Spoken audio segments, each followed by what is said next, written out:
weil der Mensch ein Mensch ist, drum braucht er was zum Essen, bitte sehr. Es macht ihn ein Geschwätz nicht satt, das schafft kein Essen her. Drum links, 2, 3, drum links, 2, 3, wo dein Platz genossen ist, weil dich ein in die Arbeit einweist und weil du auch ein Arbeiter bist.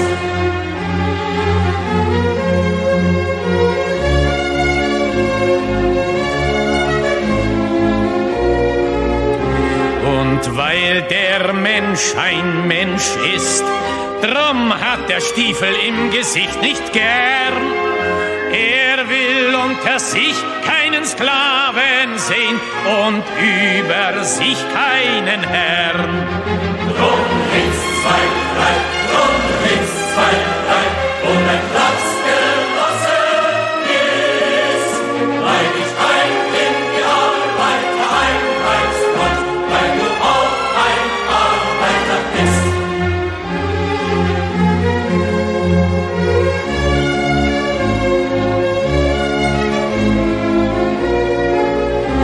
Und weil der Prolet ein Prolet ist, drum wird ihn kein anderer befreien.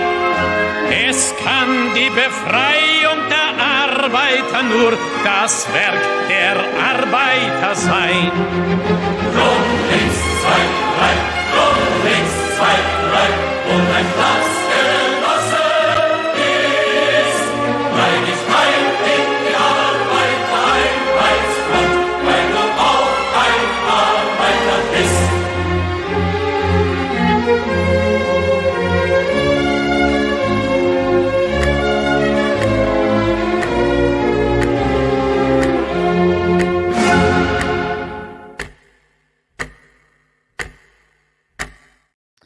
Здравствуйте, comrades. Welcome to Socialism Saturday. Socialism Saturday is where we watch the real far left, not the progressives, not the Democrats, not the so-called liberals, because we know socialists do not like liberals at all.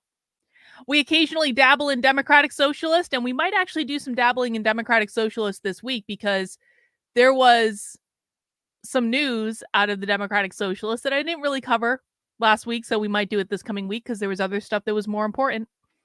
But we're not going to dabble in democratic socialist on Socialism Saturday because the real socialists don't even allow their members to be part of the Democratic Socialists of America. That's the way it goes. You hear them say it flat out when you're listening to their trainings. It is not a mystery at all. We watch the real far left, the farthest of the far left, the most dystopian of the dystopian, because we found out a year and a half ago now, a long ass time ago, that if we go back and we watch socialism from 3, 4, 5 years ago, those are the talking points of the Democratic Party today. When you watch real socialists, not the fear-mongering nonsense that conservative influencers like to do because they don't even know who the real socialists are. When you watch real socialists, you start to learn where every crazy idea came from. If you're wondering why critical race theory is in public schools, it is because of the people we watch on Socialism Saturday. If you're wondering why schools are trying to trans your kids, it is because of the people that we watch on Socialism Saturday. If you are wondering why there are so many attacks on parental rights, it is because of the people that we watch on Socialism Saturday. Every crazy idea you see in the world originates from these people. These are the real activists. We do not read philosophy papers written 150 years ago by dead people. We watch the real activists, what they are teaching to each other in the world today. And I have to do a great big shout out to two ladies. Two ladies is here. Shout out two ladies. Because two ladies the other day sent me a DM on Twitter. And they said, Carlin, you should check out this channel. And I said, okay, I will. And they said, why don't we watch this presentation? I was like, ooh, this looks good. This looks good. Identifying imperialist crisis. An evening with the editors of 4 anti-fascist futures. And what's interesting about this particular presentation, hang on, I'm hoping my computer will search for some. Gosh darn it. I always forget to download the one thing I need for Socialism Saturday. And then as soon as I go live, I'm like, you didn't download that thing you needed for Socialism Saturday, Carl. And I'm like, God damn it. So the thing that's interesting about this presentation is it's on like a really small little YouTube channel. And we know because we get the very best stuff from these really, really tiny little YouTube channels that no one has ever found, that no one has ever talked about. And it has some of the most far left content that you're going to find anywhere on the internet. And I'm just looking for that thing that I was supposed to download that I didn't download. Oh, geez. Hang on 1 second. Bear with me. I'm sorry. I promise this is important. It's not even going to show up. It's not even going to show up there. Okay, never mind. I'll figure that out. So anyway, we went to this channel called Jewish Community Action. And let me show you some of the other stuff that's on this channel. Let me show you. We almost watched another video from them. They've got Anti-Semitism 101. Okay, well, they are a Jewish action network. We Teach Us Safe, a Jewish TikTok panel. I want to watch this one at some point this week. Exploring White Supremacy and Online Culture. That's another one. We've got Together Towards Justice. So this is like a really social justice channel. They got all sorts of great stuff on this one. And so I was like doing a little research. I was like, I want to know more about these guys. I want to know more about what's going on. So I went onto their Facebook page because my big question was, do they or do they not support what is going on in Gaza? Okay, I found my thing that I needed to download. Hang on. You guys are going to appreciate this. Well, maybe some of you will. My big question was, where do they stand on what's going on in the Middle East? Because the presentation we're going to watch today, it was filmed before all this stuff kicked off between Israel and Palestine. And so when I'm trying to evaluate, like, how far left is a Jewish activist organization, the very first thing I'm going to look for is, what is their position on what's going on in Palestine? Okay. So I scrolled down their Facebook page and I found this post from December 1st. And it seems as though the Jewish Community Action Organization is really much more concerned about Islamophobia than they are about anti-Semitism. They say, well, our organization does not take any position on Israel. Our local work pushes us to hold our elected officials accountable, especially when they leverage rhetoric that inflames anti-Arab sentiment in our communities. You know, Bot, this is a fair question. Do I still identify as Unabomber when I'm not wearing my sunglasses? I mean, Unabomber didn't always wear sunglasses and a hoodie. So, yeah, my gender is Unabomber. My pronouns are Unabomber. I would appreciate all of you respecting, even when I'm not wearing sunglasses and a hoodie. I would appreciate all of you to respect my pronouns. Thank you very much. So I was like, this is like a really far left organization. And we're going to watch a far left training, and it's going to be great. Yeah, this is also a good point, Tate, and maybe on Saturdays, because I am, of course, as you know, on the internet, I am queer, pansexual, polyamorous, gender fluid, because my gender changes on Saturdays. My pronouns could be comrade on Saturdays. We'll have to work it out. Gender is fluid, always changing, basically based on your outfit and your clothes. So here's the description for the channel. Did you know there is a long history of Black and brown leadership in anti-fascist movements? That ultranationalism and fascism are fundamentally interconnected, and that you can dismantle these systems once you understand how they operate? Join us for a one-of-a-kind panel with these two people whose names I cannot pronounce, the editors for Anti-Fascist Futures, and learn a new paradigm that puts racialized and colonized people at the forefront of our strategy and action. And if you can see the I know it's hard to see the thumbnail because like the YouTube stuff is over it. This guy is a professor of Latinx studies at New York University. And this guy is a professor of American studies at, I cannot make out the place, but he's a professor of American Studies at some university that we'll be able to ascertain once they actually start. So these are two professors in higher education. NYU isn't a slacker school teaching kids today, and they're flat out teaching them socialism. I'm just saying. Bill, you identify as a Death Star. I think that's a really good gender to have. All right, so that's what we're watching today, guys. Now, of course, we always have a couple orders of business before we get started. Number one, who's new to Socialism Saturday? Who has never been here before? Please let us know in the chat, or even maybe if you're just like relatively new, maybe you've been, covertly watching me and you haven't chatted in before. Let us know. It's nice to know how many new people are here because Socialism Saturday can be a little overwhelming. I will go over some guidelines in a moment, but we've got some other orders of business first. I do want to remind everyone, please make sure you are subscribed to my Substack, which of course is Carlyn, Karlyn, .substack.com. You can subscribe for free.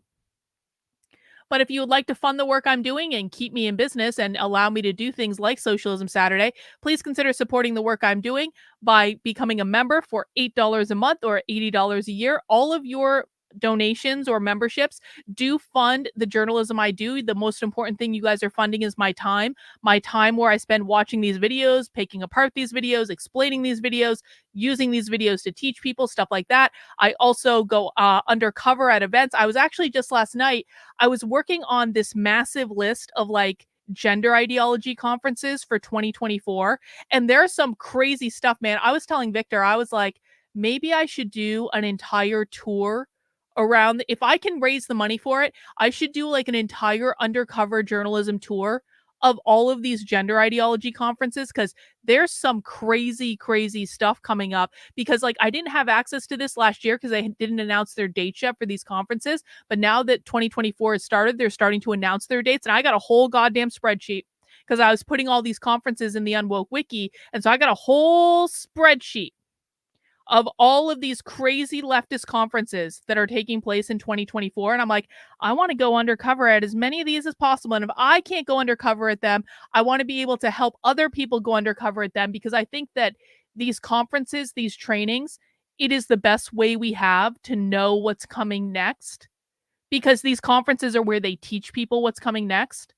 And so when you sign up as a member on my Substack, again, carlyn.substack.com, that is the type of stuff you're funding. You're funding my ability to go undercover at these in-person events that only happen in person. We can do this online stuff too. A lot of events have stuff that goes on online, but the reality is that some of it you can only get to when you go in person. That costs money. And so the money that I make from the Substack does get reinvested in that sort of stuff. And I really appreciate it. If you don't want to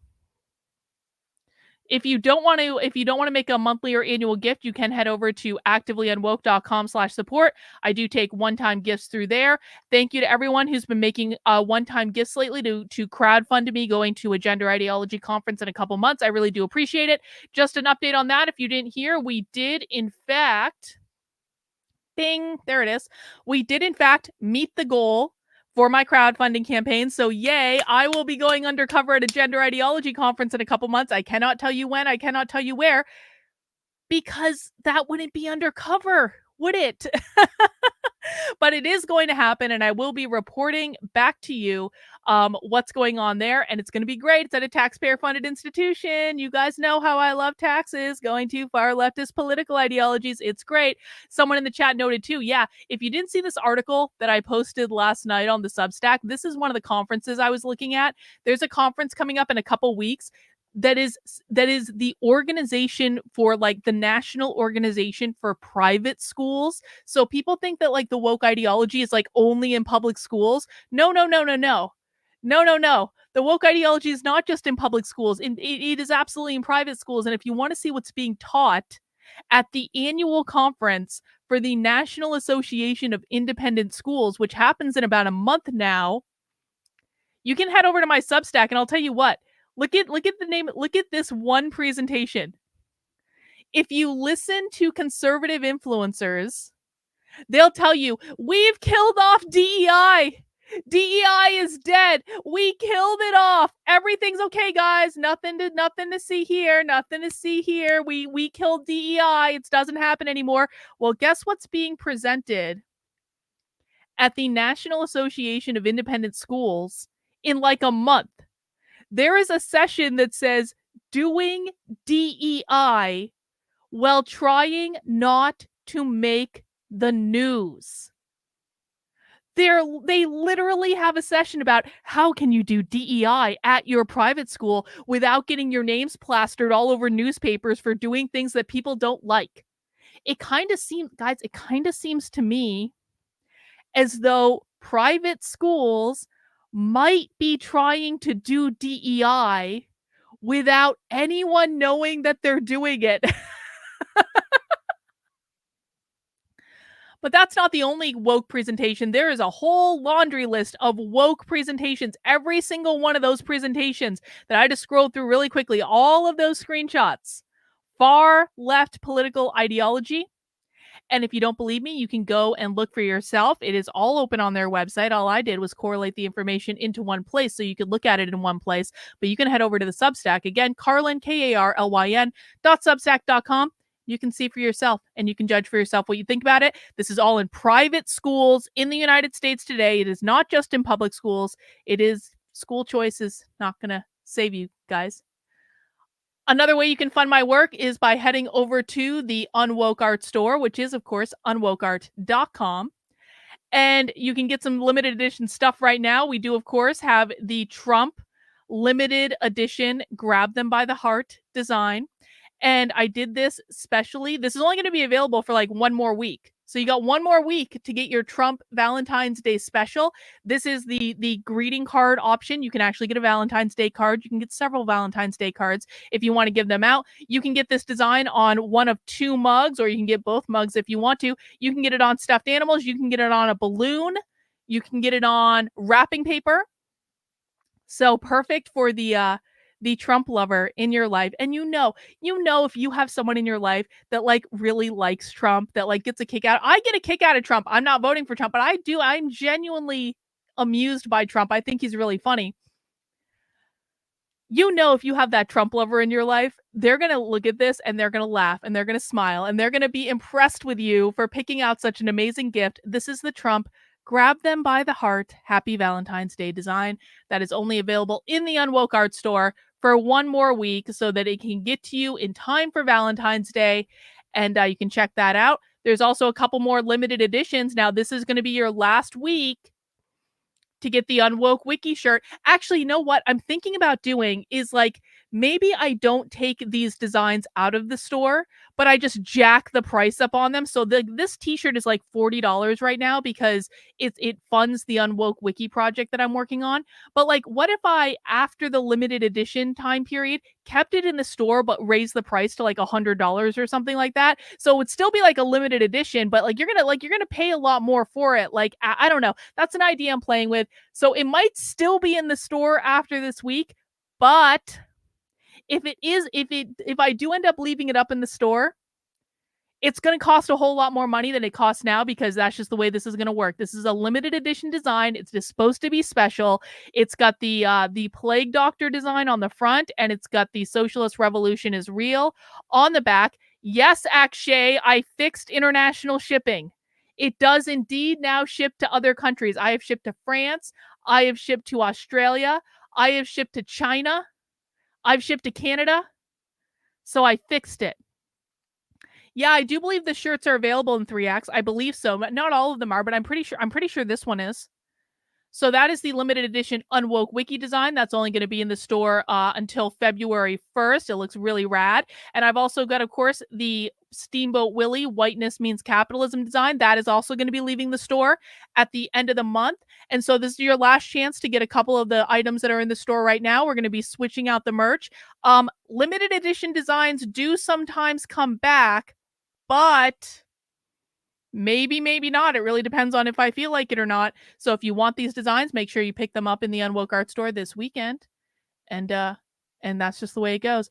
I need a size 4T from Tate, and I made a bunch of kid shirts over the holidays to see if they would sell, and they didn't.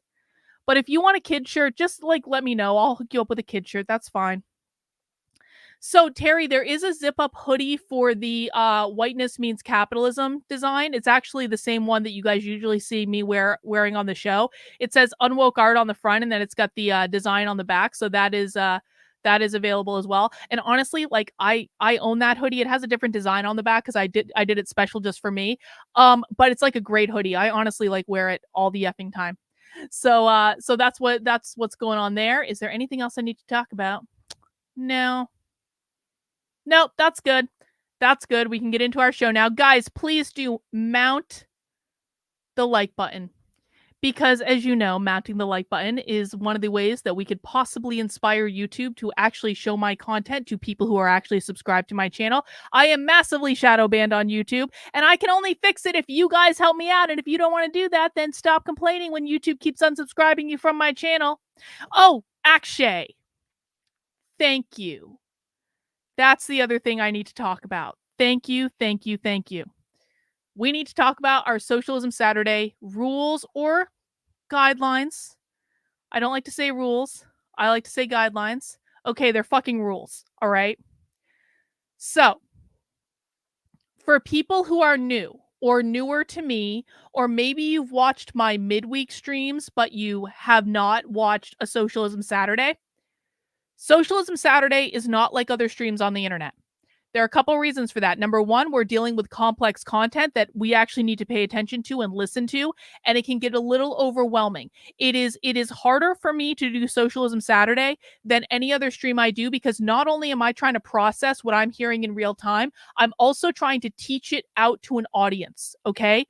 You have to consider yourself to be in a class. You are in a class right now. You are in a college level class. I am the professor in the class. You are the student in the class. If you don't like my rules and you don't like the way I'm running the class, then you don't have to be here, okay? You're in my house. I'm not in your house. No one forced you to be here. So we have a lot of issues with people coming onto the streams and being disruptive and causing problems, and most of the time those people are conservatives. And there is a very specific way I need to run this in order for it to be effective and to give everyone a good experience, all right? First thing you need to know, socialists speak in code. The reason that we watch this content is because we want to understand what their language means. Socialists use the same vocabulary as us. They do not use the same dictionary as us. So it is very important that we listen to the context of what they're saying to be able to ascertain what they mean. Our purpose here is to understand the far left. It is not to debunk the left. And I need everyone to rein in their inner debunkers, because you're going to want to say socialists are stupid for a reason, X, Y, B, and Z, and that's not the definition of that, Carlin. That means something different, etc., etc., etc., etc., etc., etc., etc. That's not what we're doing. I need you to refrain from debunking them, because if debunking them was all that was required to defeat them, we already would have won. Guys, you guys debunk them every single effing day. You don't need to do it here. We already know. The purpose here is to listen to them for understanding. I don't care what your definition is of something. I care what their definition is of something, because the fact of the matter is they're winning. They're winning massively. They control everything. And so you walking into one of their institutions and saying, well, did you know that that's not the correct definition of capitalism? They don't give a flying fuck what your definition is. Hotep, Jesus. They don't give a flying fuck what your definition is. They're going to laugh at you and keep doing what they're doing. Our purpose here is to understand what their definition is so we can counter what they're doing. Number 3, if you have questions, please ask them in the chat. I do not want to make people think that I'm opposed to questions. We are learning a new language by doing this. You will all, over the course of however many weeks it takes, however many weeks you're inclined to come back, you all will become fluent in a new language. And once you become fluent in socialist, you never see the world the same again, I promise you. So if you have questions during the course of the presentation, please ask them in the chat. Now, when I say questions, what I do not mean is challenging me to a debate on what I'm teaching you. Do not debate me. Do not argue with me. I promise you probably don't know as much as me about this subject because I've been doing this almost every day of my life for 3 goddamn years, and you probably haven't been because you're probably more sane than I am. But when I say ask questions, what I mean is, Carlin, what does that mean? What does that word mean? How are they using that? How is that showing up? Just like a question. But what tends to happen and what causes the problems is when people come in and say, no, that's not what it means. This is what it means because I read this article on this conspiracy theory website that says this is what it means. No, it doesn't. No, it doesn't. I promise you. Don't argue with me. Don't debate me. Good faith questions are fine. And if you are a longtime viewer of Socialism Saturday and you keep asking me the same question over and over and over again, at some point I'm going to say to you, why didn't you listen to me the first 5 times I answered this question for you? Because I'm just in this cycle where I have to answer the same question over and over and over again. I don't mind doing it for new people. I do mind doing it for people who have been here for a while and repeatedly ask the same question. So that's a general, help keep me sane, guys, because I almost quit last year because I was being driven insane. I don't want to get to that place again. I need your help in keeping me sane, okay? Lastly, normal rules apply. Number 1, don't be a dick. Do not insult me. Do not insult other people in the chat. I can say and do whatever I want because you are in my house. Number 2, no whining. I don't care. I don't care about your feelings. I care about listening to the socialists and learning their language. If you want to have feelings, go do that somewhere else. You're not going to do it here. All right, those are the rules. I know that's a lot, but it's important to have standards and it's important to set ground rules. And I know this stream isn't like other streams on the internet where you guys come in and shitpost in the chat. This is actually serious, and I'm asking people to treat it as such. We can have fun, we can joke, we can make fun of these people, it's fine, but we are actually trying to do something serious. So I appreciate everyone's cooperation. And with that, let's get into it. Finally, we are watching Identifying Imperialist Crisis, an evening with the editors of 4 Fascist Futures. Play. Recording in progress. We love it. Look at that right off the bat. Abolish the police. Black Lives Matter. Look at that. So welcome everybody. Thank you for coming to this event. I may have given you 2 different titles for the event. I tried, our comms director came up with a much better title after I first posted it. So some of you may know this event as Identifying Imperialist Crisis, an Anti-Fascist Futures talk, because this is a follow-up to our latest Jewish Community Action Book Club. We, several of us read through this fantastic collection of essays, and Alyosha Goldstein and C. Well, this is not true. This isn't true. This is just not true. I don't know how to get conservative. I know you're a conservative, bro. I don't know how. Here we go. We're already starting. First question off the bat. Why is it that most people who work real jobs, who are only conservatives, because only conservatives have real jobs, and all those conservatives I know that have real jobs, they hate socialism? Why is it that conservatives, bro, you're absolutely 100% a conservative. We know how to identify you people.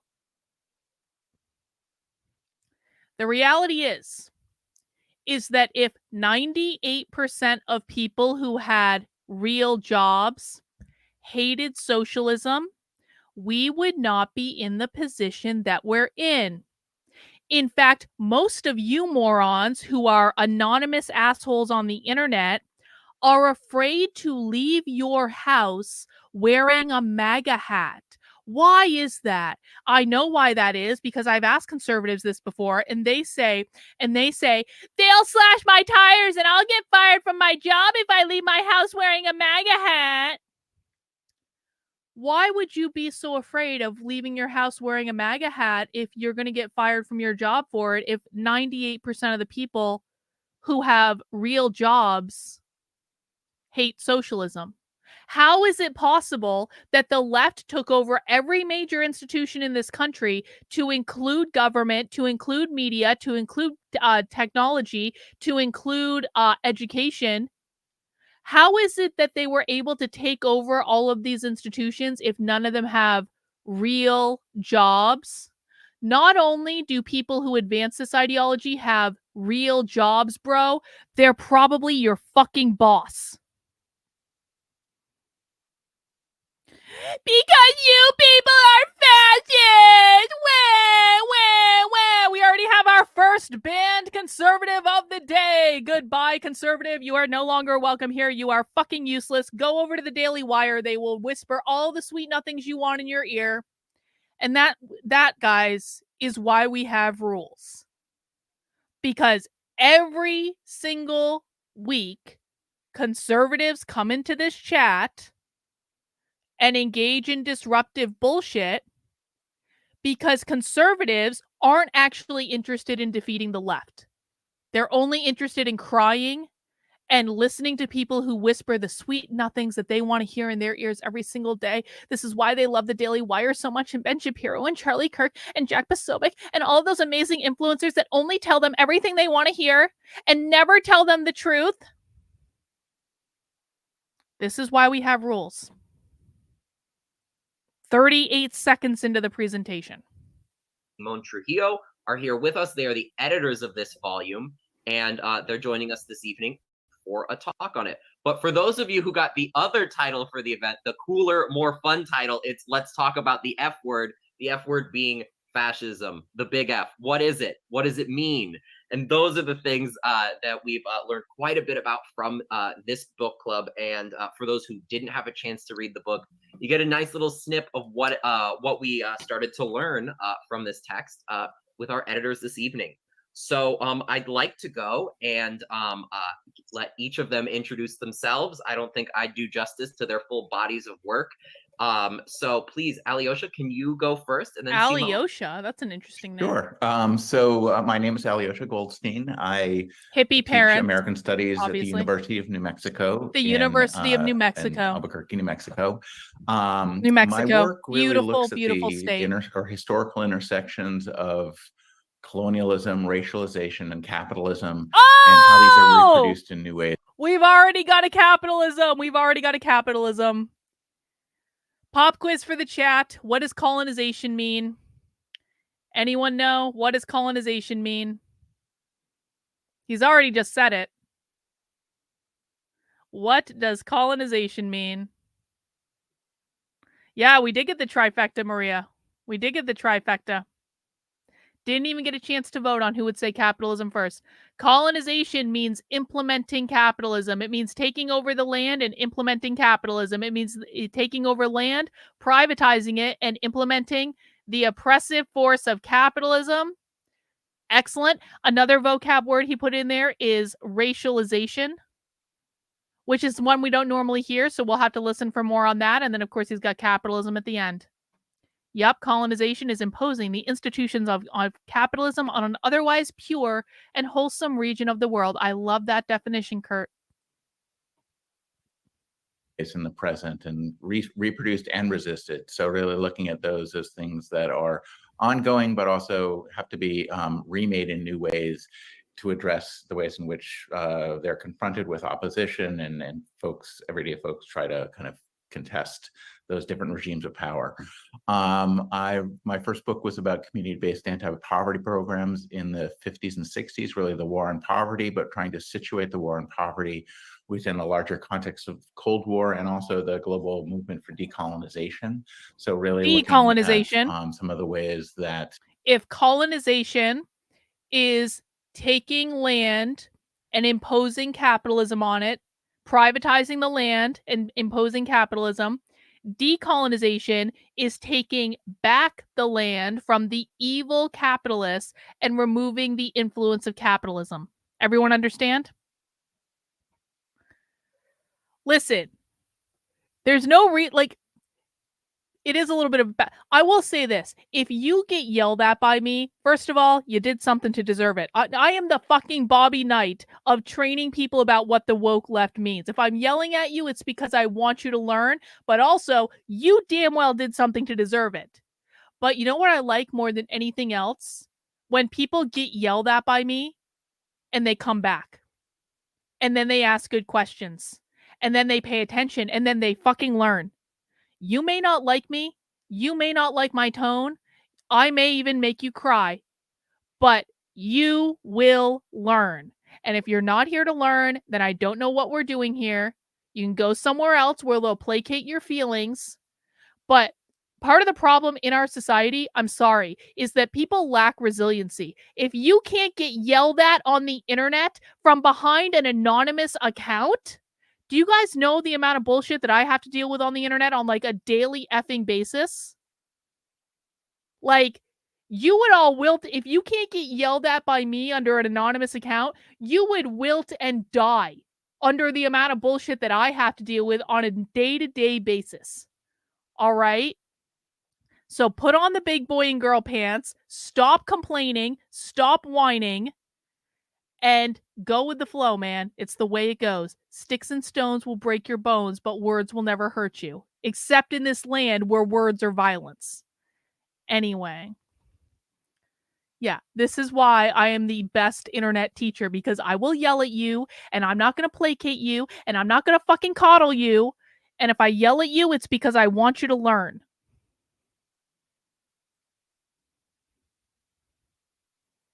Exactly. Terry says, Carlin yelled at me, and I took the course correction and came back. Good for you, Terry. Good for you. Those programs, sort of liberal programs for including poor people on their own behalf, both sought to include people, but also sought to mobilize certain kind of strategies of containment that could limit those forms of contestation. And really, the book ends up looking at how those limits. If you're not being called a retard, you're not trying hard enough. I feel like I need to stop using that word so much. I do. Exactly. Bot not only got yelled at, Bot got banned by me, and then she came back and became the chief investigative officer. We're constantly being broached, pushed by everyday people organizing at community level. That led me to kind of an increasing interest in colonialism per se, and really as see, we have Elisa over on Rumble who says, I might learn, but I'll never pay for the abuse. Then you can go fucking somewhere else, Elisa. Then you can go somewhere else. Because I've seen you whining in my Rumble chat before, and I haven't acknowledged it before. But if you don't want to be here, you don't have to be here, girl.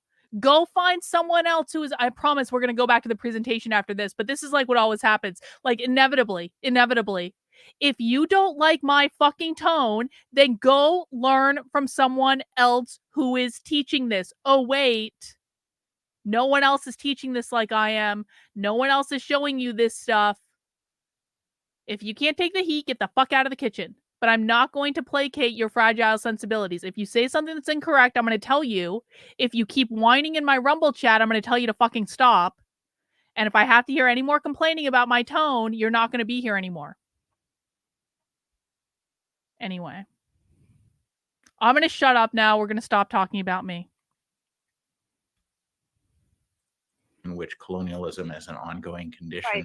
Something's going on in the background here. Okay. Oh, hello. Okay.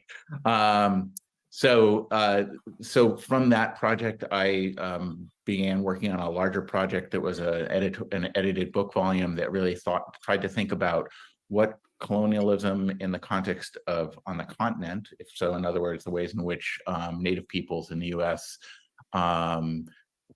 The ways in which that history matters and is interconnected with a broader overseas empire. So places like they're doing a Zoom call and they didn't mute everyone is what happened. Hawaii, Puerto Rico, all that sort of broader context, that those are histories that are often looked at as separate from one another. I wanted to think about how those were connected. So that was an edited volume. And that, in a certain sense, has led me to projects like the one that Simone and I worked on, which is really trying to think about something, we'll talk about how the project came to be, but really trying to think about something without necessarily defining fascism, talking about the ways in which fascism is talked about, as seeing the importance of understanding that in this. Pop quiz for the chat. What is the definition of fascism?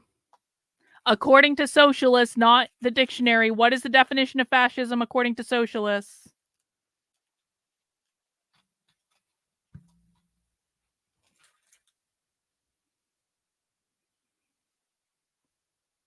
Capitalism. Capitalism. Is it a specific type of capitalism? Fascism means capitalism. Capitalism, capitalism, capitalism, capitalism. Free market capitalism. Excellent, Bill. Free market capitalism. And this is important, guys. It is very important that people understand this because, listen, there are, like, people can make the argument. I hear this argument all the time. They're like, Carlin, there are a lot of problems with capitalism. We don't like capitalism. And I'm like, well, I understand there's like crony capitalism and stuff like that. And I'm not dismissing that. But what you need to understand is socialists do not define capitalism in the same way as you do. They define it explicitly as private property management or private property ownership. They think that private property ownership is literally fascism. And so if you think things are bad under capitalism now, you're really going to hate it once socialists get rid of it. I promise you. Capitalism. Nope, that isn't correct. The socialist definition of capitalism, or excuse me, of fascism, has nothing to do with the government. It's free market capitalism. Free market capitalism, free market capitalism. Well done. Well done. Sort of broader imperial colonial history and the present. Imperialism well. and colonialism mean the same I'll stop thing. there, but that's sort of just the general idea of what my work is focused on. Effectively. Great. Hi, everyone. My name is Simon Trujillo. I'm an associate professor in the English department at New York University. My specialization is in Latinx or Latino or Latina studies with a particular focus on literary. There's a Latinx focus in the English department at New York University. That's interesting. And cultural production and social movements. My first book is called Land Uprising, Native Story Power and the Insurgent Horizons of Latinx Indigeneity. And it's kind of focused on land reclamation movements in New Mexico, Chicano and indigenous land reclamation movements. And a key argument. What does land reclamation mean? If colonization is taking the pure land and privatizing it under the evil force of capitalism, then what does land reclamation movements mean? Taking back the land and collectivizing it. Taking the land back. It means exactly, Akshay, decolonization. So land reclamation is another term for decolonization, to take the land back from capitalism. Exactly. This is like when Ben and Jerry's did like a land blessing to say, we are on the stolen land of the X, Y, B, and Z, blah, blah, blah, blah, blah, blah, blah, blah. And then that tribe in Vermont was like, you're on stolen land. Why don't you give it back? We'll take it back, Ben and Jerry's. You got a massive effing factory. We'll take that back. This is about seizing private property. Exactly. Making communal land ownership. Yeah, exactly. It's like stealing. Well, it is literally this, but that's not what they're saying. In the book is kind of trying to look at indigenous forms of rebellion and revolt as being one of the kind of main ways that Latinx subjects can kind of think about their relationship and reevaluate their relationship to colonialism. And so I'm from Albuquerque, New Mexico, and one of the movements that I study is called La Alianza Federal de Mercedes, or the Federal Alliance of Land Grants. In the 1960s and 70s, it was a really kind of formative movement of the Chicano movement. They were kind of renowned for staging a citizen's arrest, an attempted citizen's arrest of the New Mexico District Attorney, Alfonso Sanchez, in 1967. It resulted in a kind of, violent confrontation with the local police, and even the National Guard was called in. And I learned when I was in grad school that my grandparents were part of that movement, and my grandfather was part of the courthouse raiding party, or as it's so called. And so that really kind of reoriented my my relationship with scholarship and my relationship with what it means to kind of do intellectual work. And so I remember discussing this work with my grandfather, and he was insistent on kind of like, okay, well, it's great that you're getting your degree. It's great that you're, working to, become more knowledgeable and get an education. But tell me, like, how does your work help us get land back? How does your work actually help us decolonization with this kind of really broader and more imperative question? And so that question is always kind of at the forefront of my work, right? I feel like that's a question that he really gifted me. It's a question that I've tried to answer in one way in that book, and I think that with this book that I've worked on with Alyosha, it's unfolding in a different way, with a different set of questions and a different set of temporal and geographic coordinates. I also teach courses on 20th century literature. I teach courses on Latinx prison writing and comparative borderland theories. Latinx prison writing. So yeah, that's I would also say that Alyosha has actually been a tremendous influence. Don't you guys all want to go to NYU, which I'm sure costs probably like $80,000 a year at a minimum to go to take a course in Latinx prison writing? Doesn't that sound like a really good use of money? That's like fucking underwater basket weaving. This is Latinx prison writing is like the modern day form of underwater basket weaving. Influence even before I met him and we began to work together. His work on his Poverty and Commons, his first book, was a tremendous influence, and Formations of United States Colonialism was also just a really watershed kind of intervention in a lot of conversations. So it's been really wonderful to kind of work with him and work together. So and I'm happy to be here with all of you. I'll just add mutual. It was a great opportunity working with. But please go ahead, Brandon. I'm glad that we're all full of just. He looks like Scott Pressler, doesn't he? A little bit. No offense to Scott Pressler, who I think is fabulous. Being here, and for those who are newer to some of these subjects, because I know, and I'm looking at who's logged on this evening. I know not everybody was in the book club, so not everybody necessarily might have the. As someone tell Scott Pressler he has a socialist doppelganger. Some of these terms mean. For those who have attended the Jewish Community Action Anti-Semitism 101s that I run, I often try to go through a lot of big terms all in the course of these 90 minutes. So some of them are, things like imperialism. What is it? Is it just owning a place on a map? Because our pop culture understandings of things sometimes aren't actually what the words mean. Oh, good. They're going to give us definitions. That was a big part. This would be great. In our book club that we were really trying to wrap our heads around. And I'll ask a more specific question about imperialism later. But I want to start. I would bet you guys that we know socialist definitions better than socialists do. Because we actually concertedly study this stuff. Socialists just pick this stuff up contextually because they're taught it kind of contextually and things like this. But we actually pay attention to this. It'll be interesting to hear their definitions. Start with fascism. Really, I think one of the refrains that we kept having in our book club was the difference between fascisms and fascism with a capital F, or as we kept calling it, the big one, the big F. What's the big F? At least in my reading, I tried to explain that at least that big F fascism, for all of us on here this evening, that's more of thinking about things in terms of your classic fascism, right? It comes from the fascism region of Europe, similar to Champagne. It can only be fascism if it meets X, Y, and Z criteria and came from this time period. But can y'all walk us through, and I know there's many different analyses within this collection, but walk us through a little bit of some of those differing analyses and nuances of how to look at fascism. Please say fascism is capitalism. Please say capitalism. Come on. Either of you Don't let can me jump on it, down, however you socialists. feel best. Don't let Go me for it, down. Alyosha. Okay, I'll start in when, and I'm sure Simone and I can go back and forth with keep at.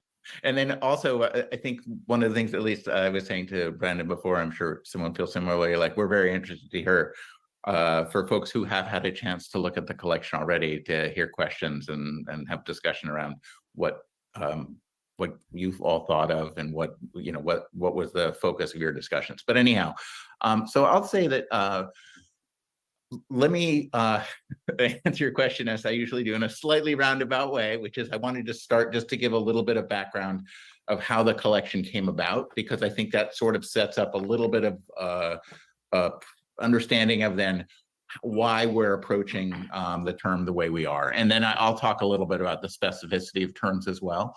But so the collection began really with Simone and I as members on the editorial board for Critical Ethnic Studies, which is an academic journal. It has a broad editorial board, and we were having discussions around what sort of really pressing issues might need to be addressed by a particular special issue of the journal. And it was the election year. And at the time, the sort of the onslaught of the Trump administration was seeming to be escalating at every moment and at every turn. And there was within that escalation, not to say that it didn't have a kind of shock and awe feel to it throughout, that was sort of a basic mode of operation for the Trump administration, but that especially in the election year was a point at which the use of the term fascism actually was appearing in places that it hadn't really been before. Fascism as something, as a term, other than say just like empirically speaking about Germany and Italy in the 20s and 30s and 40s, tends to be a term used, at least critically used, more in a kind of broad way on the left, and sort of ways that are less perhaps mainstream than you might hear on the nightly news or in the New York Times. But all of a sudden, you were seeing that term being used by people who were really pretty mainstream political commentators, to define and describe Trump. So anyhow, we felt like we wanted to both understand why that was happening. What was that opening up new discussion, or was it kind of trying to direct that conversation in a particular kind of way? And we were also then interested in the ways in which fascism was used as a descriptor that went beyond simply, as you were saying before, that kind of checklist of like, okay, say capitalism already. What does fascism mean, in its very narrow definition? Do we use it? Can it be used in this to describe this situation or that situation? And our collection came out of less a concern of coming up with a response to those questions than with trying to take seriously, why do people use it in a certain way? Why is it, what is the political utility of using it? And rather than saying, oh, you're right or you're wrong in using that term, looking at the context in which it's being used. So that was one of the sort of motivating factors behind where the book came from. And then also part of what I think we began to think in our conversations, and that what then led to the book, was that when you start to think about how it's being used, and not just the sort of narrow debates about definition alone, you start to see that it's connected to a much more broader range of different social critiques and social movements. And many of those are people of color, are indigenous peoples, Black folks, historically and in the present, who are using that term, and the term to describe a situation. And so that's part of what are they describing? What situation are they describing, bro? Say it. So I would say, like, the short. It. So that's the way longer answer. Like, that still doesn't exactly answer your question. The shorter answer is, of course, that definitionally, I think that you can talk about a very specific way in which fascism means, and what the term being coined by Mussolini, the way in which it emerged in Italy, was taken up by the Nazi Party as a way to kind of celebrate that and describe that narrow period of time. What I think we lose for contemporary debate in only adhering to or following that is the ways in which people are using it to describe and to critically describe a broader range of white supremacy, of authoritarianism. Do it! Say and it! A sort of use of power that moves back and forth between He's so close. formal state power So close. and a mass movement, or trying to mobilize a mass movement in a kind of less directly state specific way. And so we wanted to think about like what happens when we take seriously those larger debates, without, of course, trying to kind of with still understanding the specificity of that terminology. Maybe God damn it! He was like this guy was as close to saying capitalism as Marianne Williamson is to swallowing the red pill. He was like this. He said white supremacy, and of course we know white supremacy means capitalism, because white supremacy, whiteness, racism, stuff like that is not a reference to skin color. It is a reference to the system that upholds racism, and that system is capitalism. If you don't understand that, if you don't understand that, ask me in the chat and I'll say more about it, but I don't want to repeat for people who've already heard it. I also do have cheat sheets on my website about this, why whiteness does not mean skin color, it means capitalism. So he was right there. Almost. We'll see if the next guy says it. And did you notice too, he didn't actually answer the question. He that was an incomplete answer, because he was like, we could define fascism as Mussolini and da da da da da, but fascism also has all this other definition that has to do with oppressed people and power and white supremacy and all this stuff, and I'm not quite sure what to call that, but it also has to do. He was saying capitalism. That was socialist for capitalism. He just didn't use the word in a more clear way. But that's where I think one of the ways in which terminologically and the book's origins sort of come together. He's edging us, and he fucking knows Alyosha. It. Yeah, I mean, I think I'll also speak autobiographically a little bit about how I came to the term. I think for me, it was in graduate school when I was doing a lot of reading. A lot of faculty mentors were assigning people like Walter Benjamin and Max Horkheimer and Theodore Adorno for us to read. And, they were these were thinkers that were kind of, trying to wrestle with the, emergence of fascism and Nazism and their own historical moment. But we were kind of looking at them in this kind of period. This was like 2007, 2008. And, this is kind of like the aftermath, and still like kind of during the Iraq War, and that all of the stuff that was going on in terms of the U.S. relationship to imperialism in the Middle East. And that means capitalism. I remember when me and actually one of the contributors to the book, Kate Boyd, who's part of the collective No Not Ever, we were in grad school together. And so we did an independent study with Nikhil Pal Singh, who's my colleague now here at New York University, on fascism. And Kate Boyd, as you know, is a kind of, a really vibrant and dynamic activist, scholar, teacher, kind of art curator in the Pacific Northwest. And at this time, she was just really prescient about her kind of concern about white nationalism in the Pacific Northwest and the kind of threat that white nationalist movements we're so close to radical movements in the U.S. and beyond. And so that was really the kernel where we were kind of like look, these are, Walter Benjamin and Adorno and Horkheimer were thinking about these questions in the 1930s and 40s and the 20s, but they were still, these questions that were still alive in the time when we were thinking of it. And so when Alyosha and I were in the kind of collective meeting with the editorial board on critical ethnic studies, this was a kind of question that was coming. It's precisely because of the historical context that Alyosha mentioned in terms of Trump's popularity and the kind of resurgence of a kind of white nationalist base, the kind of the impunity in which his kind of declarations to power and the way he was able to just kind of seize authority was occurring. And so, our question was like, can we begin to think about this from the perspective of ethnic studies, right? And so when we began to do that, then we began to see that the kind of forces that led to what is properly the big F fascism, right? In Europe actually has predecessors in kind of racial capitalism and colonialism and imperialism. And this is something that even someone like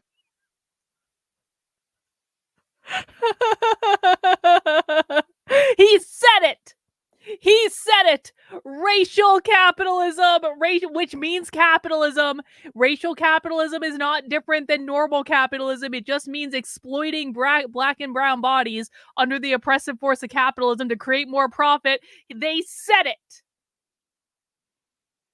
We knew they would get there eventually. Yes. Does anyone pass around the cigarette? We all got our release. Was that as good for you as it was for me? It's so good. Hannah Arendt, for the limitations of her study and the origins of totalitarianism, was also able to just. We have Amber Christie over on Rumble is asking about racial capitalism, saying they've never heard such a term. Yeah, so racial capitalism is a specific it's something that socialists talk about all the time. Like I said, it doesn't actually mean anything significantly different than capitalism. Capitalism is of course defined as private property ownership. Racial capitalism is when like companies exploit Black people in their marketing in order to sell products. That's effectively what it is. But just think of it, it's just another way of them attacking capitalism, and they don't actually really talk about it all that much. There are a couple books about it. There's a woman named Ruth Wilson Gilmore, who is a well-known socialist activist that talks about it quite a bit.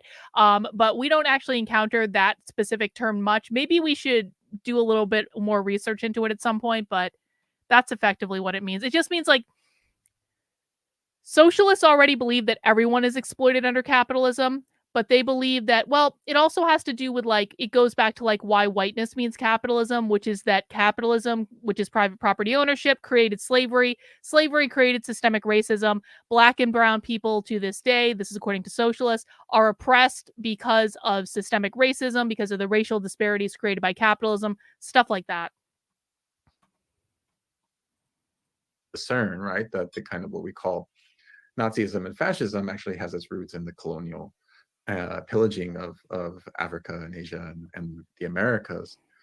And so we began to think like, okay, well, fascism, with the big F fascism is like, we would call like a historical phenomenon, meaning that, it has a certain delimited point. And especially exactly if you think about tokenism, that's a really good way to define it. States, so there's the noise, there's the tokenization of Black and brown bodies in the United States, right? That the United States is cast as anti-fascist, right? As something that kind of vanquishes fascism. Totalitarianism is on the behalf of freedom, right? But when we begin to think about these questions from a critical ethnic studies perspective, in particular the work of Black radicalism, the work of indigenous critiques of settler colonialism, we began to see that these kind of what we call, big F fascism, again, is one instance of a pattern, right, of imperial accumulation, of imperial domination, right, of colonial occupation, right, of capitalist exploitation. Capitalist exploitation, there it is. Hang on. Is there like a utility to Let me go back and hear that again, because he just said, I think that actually might be a better clip. Hang on, I'm going to clip that real quick. I think that might be a better clip than the first one. Because when I get these clips, I like to get them succinct. And then people are like, Carlin, I'm not believing you out of a 2-second clip. And I'm like, go watch the whole presentation we did. Okay. Critiques of settler colonialism. We began to see that these kind of what we call critiques of rewind that a little bit more. United States, right? That the United States is cast as anti-fascist, right? As something that kind of vanquishes fascism. Okay, I'm going to do that one more time. Sorry, I got this screwed up. Historical phenomenon, meaning that, it has a certain delimited point. And especially if you think about historiographies that are coming from the United States, so there's the noise, there's the, if we think about historiographies in the United States, right, that the United States is cast as anti-fascist, right, as something that kind of vanquishes fascism. Totalitarianism is on the behalf of freedom, right? But when we begin to think about these questions from a critical ethnic studies perspective, in particular the work of Black radicalism, the work of indigenous critiques of settler colonialism, we began to see that these kind of what we call big F fascism, again, is one instance of a pattern, right, of imperial accumulation, of imperial domination, right, of colonial occupation, right, of capitalist exploitation.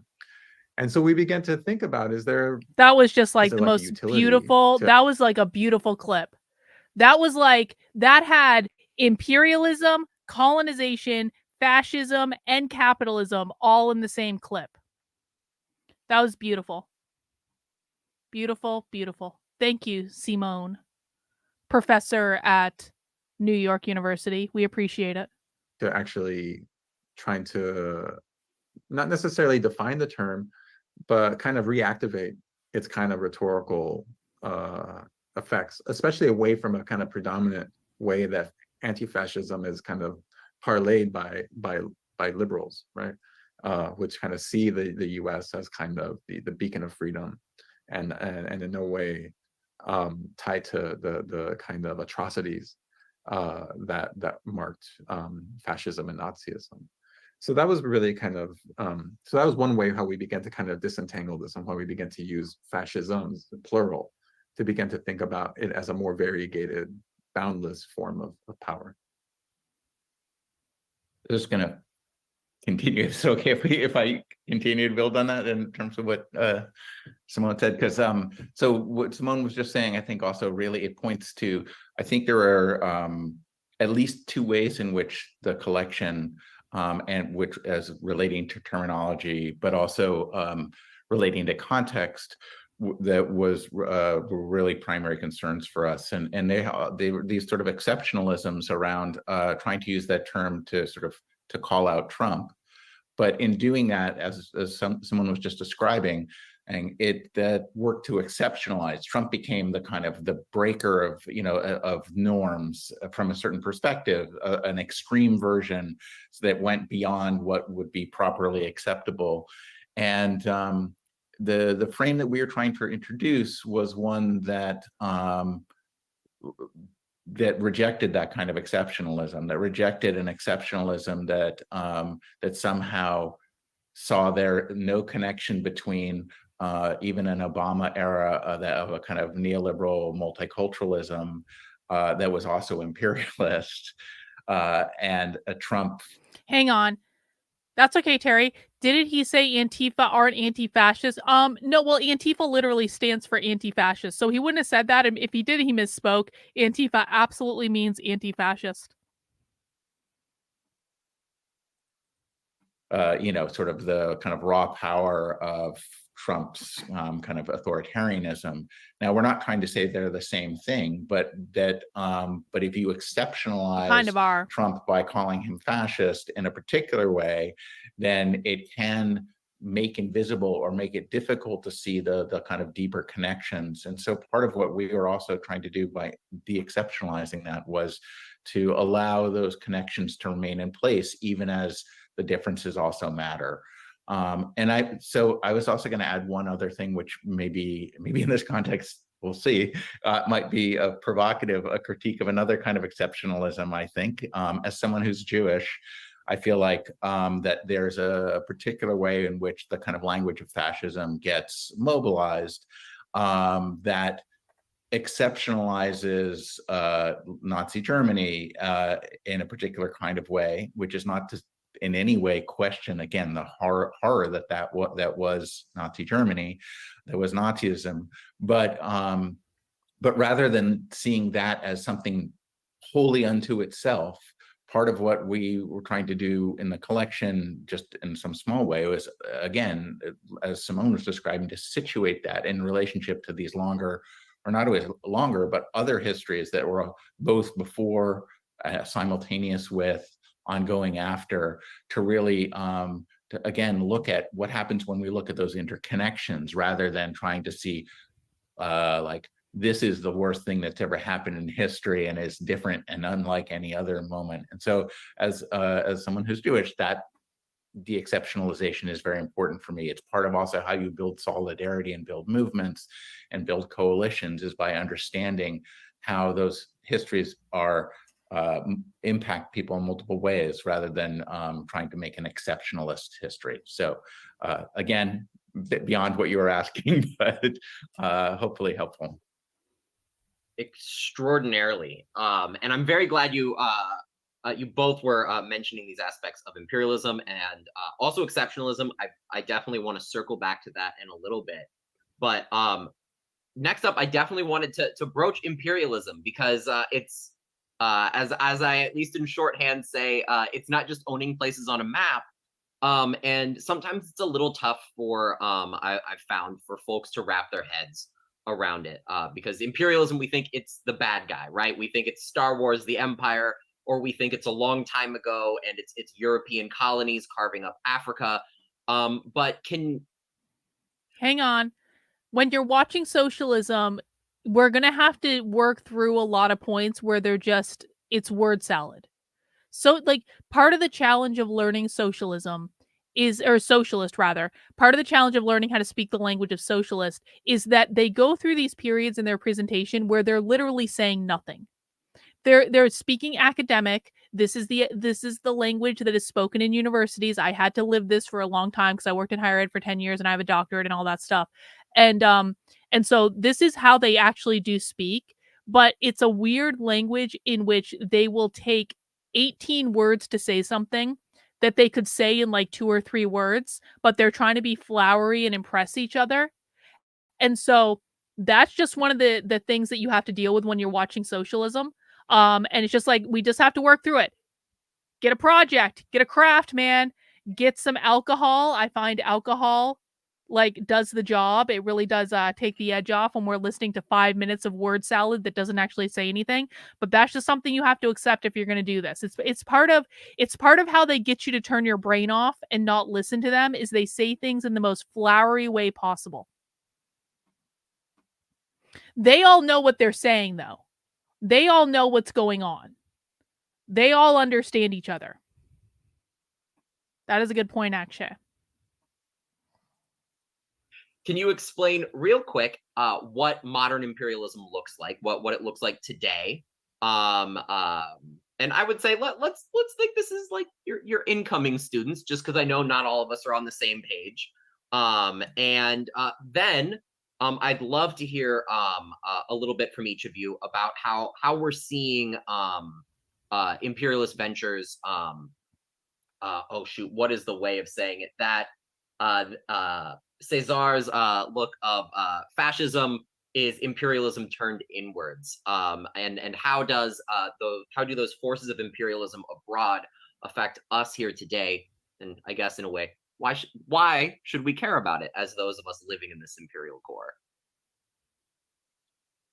You, Simone, can I start with the thumbnail sketch and then you can take us deeper, or do you have any? Sure. I mean, I have a couple of just quick reference points that, so I think for me, I mean, and Alyosha and I think we have a similar training, but we never actually kind of had like what do we mean by imperialist conversation or imperialism? So, I mean, I think there may be differences. Queen Beth, thank you for the super chat, Queen Beth. The wordiness, the word salad discourages most people, but not us. Not us.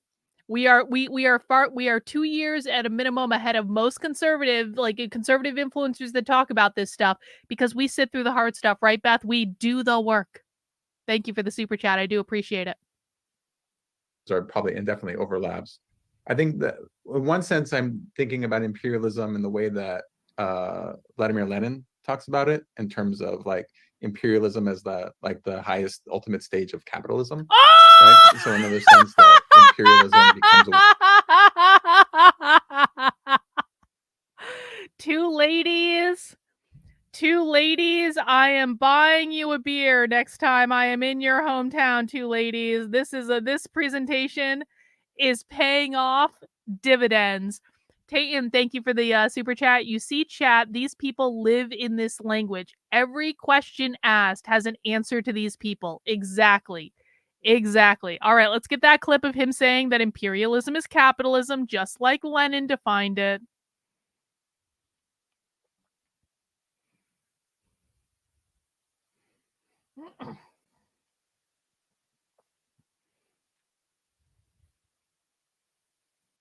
I think that in one sense, I'm thinking about imperialism in the way that Vladimir Lenin talks about it, in terms of like imperialism as the highest ultimate stage of capitalism, right? So in another sense, that imperialism becomes a way of resolving certain crises that are inherent in the kind of production of capitalist value. And this is something that people like David Harvey and others have talked about, that this is, one of the ways that capitalism resolves its crises, right? Because it has to constantly derive new markets, it has to constantly derive new sources of labor, constantly derive new sources of raw material for commodity production. And one of the ways it resolves those crises is by territorial acquisition, right? Pillaging, right? In all sorts of different ways. So pillaging is actually a very variegated way. So that's one just kind of very flat-footed way that I think began to kind of think about imperialism. And another way is through the kind of beautiful. I cannot ask for. I'm so happy right now. I'm so happy right now. I want to. That was a beautiful clip. Thank you again, Simone. We should send Simone a gift basket to New York University and say, thank you, Simone, for saying the quiet part out loud oh so much. We appreciate you, oh professor of Latinx studies. kind of discipline, or here's some capitalism for your trouble, Simone. We appreciate you. kind of interdiscipline of American studies, and someone like Amy Kaplan.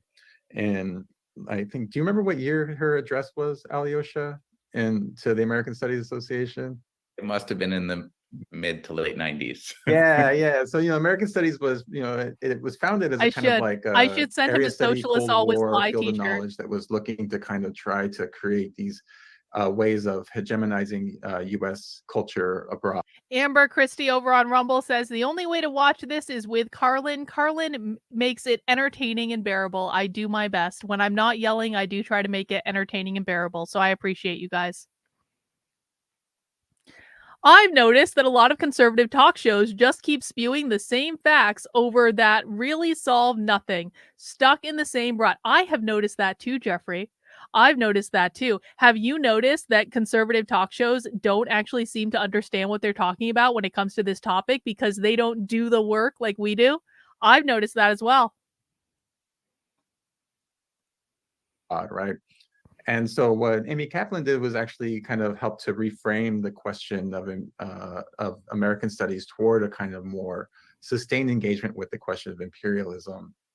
And here she's also, kind of drawing from what was a perennial concern of many scholars and intellectuals and activists who were core, kind of founders of ethnic studies, right? Who began to reframe the United States not as a kind of a revolutionary nation that was founded and these kind of nobly established colonies, but actually one that actually needed to continue to break its own borders, right? To kind of surpass and travel and achieve some type of global domination, right? So thinking about American studies again is actually part of an imperialist project, right? A way of rationalizing U.S. culture abroad to make U.S. interventions more palatable for those across the globe. So we began to kind of think about, one of the first ways that Nazism, National Socialism began to kind of make its way known was through imperial invasion, right? In Eastern Europe and in other places in Western Europe. So we began to kind of think about that fascism is actually a kind of symptom, right, of a certain like will or kind of compulsion toward imperialism, right? So that compulsion towards imperialism is also very much a capitalist impulse, right? And my last point is one of the tricky things that about compulsion, fascism, right? And one of the tricky hang on, I want to get that compulsion towards imperialism is very much a capitalist impulse. I just want to get that real quick. Thank you for bearing with me. Would I do a TED Talk? TED Talks would never have me. They are super, super, super, super, super woke. began to kind of think about that fascism is actually a kind of symptom, right, of a certain like will or kind of compulsion toward imperialism, right? So that compulsion towards imperialism is also very much a capitalist impulse, right? And my last point is one of the tricky things about fascism, right? And one of the tricky things about historicizing fascism through imperialism is precisely that imperialism is also not necessarily a strictly capitalist phenomenon, right? You have empires that have preceded what we would normally historicize as fully developed capitalism, right? And so this is one of the ways that that fascism also harkens back to a kind of non-modern or a pre-modern or a pre-capitalist form of domination that's bound up in certain forms of ritualizing imperialist expansion. But Alyosha, go ahead, maybe if you. That was much more. So I was going to give much more sort of a basic definitional. That was great. So I would say, like, first of all, even how Simone prefaced this, it is important to say that, like most terms, like big terms, these are all debated, right? Even the big F, capital F fascism, right? I gave my own sort of like, oh, well, of course it's this. But of course, they're all debated. It's not like you can actually speak about the absolute for sure definition. And I say that because, so I think for me, I often think about the ways in which to distinguish between imperialism and colonialism, because I teach classes. Tell us that. And the basic question I get is, well, are they the same thing? Yes. And so, and my response actually is connected to what some of the things that Simone was speaking about. So at the most basic level, I would say imperialism is a broader category. Imperialism is that expansive relationship of power where there's oftentimes a central kind of node of power, a metropolitan, if it was Rome at one point, or, you could talk about a country, a nation state that's the sort of center of that. And it is the way in which that power is exercised through those expansive sets of relationships beyond that core. And that can be in many different kinds of ways. There can be formal mechanisms of inclusion and subordination, but they can also be much more diffuse. And that's why I think we talk about a modern form of imperialism being much more expansively like what, having correlated with a certain kind of a moment in capitalism, where there's a necessity to reproduce that through the ever further incorporation of people's places into the capitalist world economy. But to go back to the sort of difference between imperialism and colonialism is to say colonialism is I think of as a subset of imperialism. It is colonialism. One particular set of tactics. Just when I thought I wasn't going to get a clip out of this, colonialism is a subset of imperialism. I've been telling people colonialism and imperialism are basically the same thing. They basically mean the same thing. They're just different words that basically mean the same thing. And he's like, they're kind of a little different, but colonialism is a subset of imperialism. Beautiful, beautiful. Like I Jesus Christ, this presentation is great.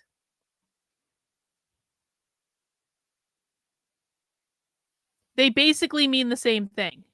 One is just more expansive than the other. Fine. But to go back to the sort of difference between imperialism and colonialism is to say colonialism is I think of as a subset of imperialism.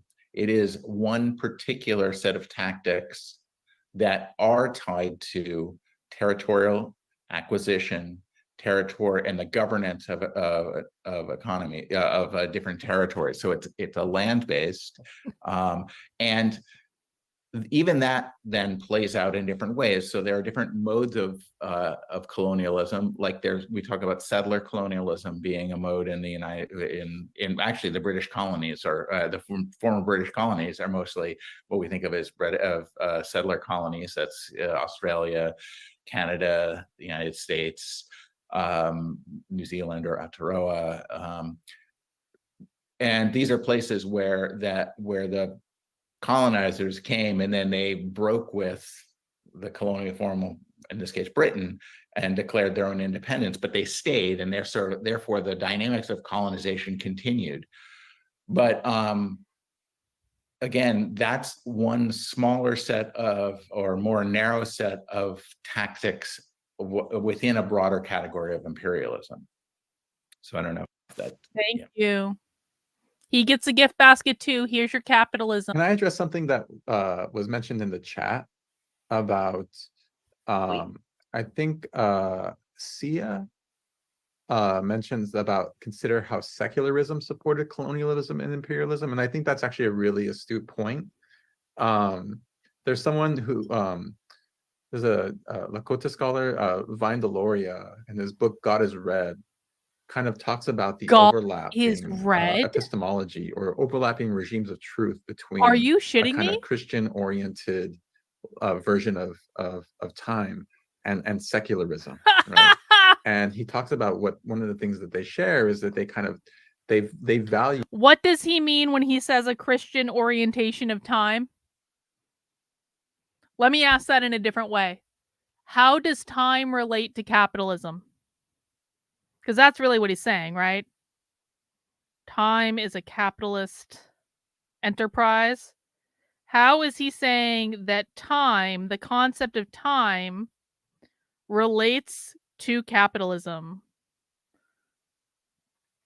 Capitalism believes that time is money. That's right. You need time for capitalism. Time is a capitalist construct. What are some ways in which time is a capitalist construct? Can you guys give me some can you give me some examples of how time is a capitalist construct? Yep. You have to be on time for work.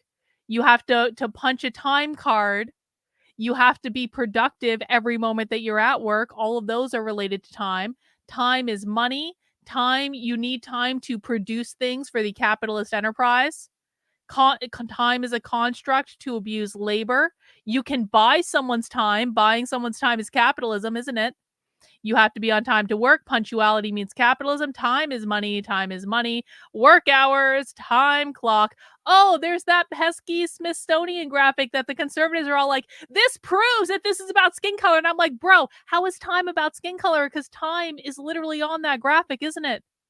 Time has nothing to do with it. Are you saying black people can't tell time? Because I think they can.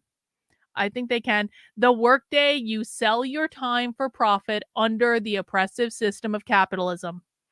Exactly. Lots of other right answers as well. Well done, guys. You time over place, right? So they both have this sense that ideas can just travel and have this kind of universal applicability. And so secularism, there's also people who have done like anthropological studies on the rise of secularism and critical studies on the rise. So if time is a social construct, this is a pop quiz for the chat. If time is a social construct, or if time is a capitalist construct, how will socialists enforce showing up for work? Because of course, under socialism, you don't get to pick your job. You're going to be assigned your job. So how will socialists force people to show up for work if they are not using the oppressive system of time? Does anyone have any ideas about that? There is a very specific answer to this. How will socialists force people to show up for work if they are not using the oppressive system of time? Liquid Marble, you are getting the gold star tonight, Liquid Marble. They will use food as a bargaining chip. Because remember, guys, in the socialist utopia, you don't buy your own food. There's no money in the socialist utopia.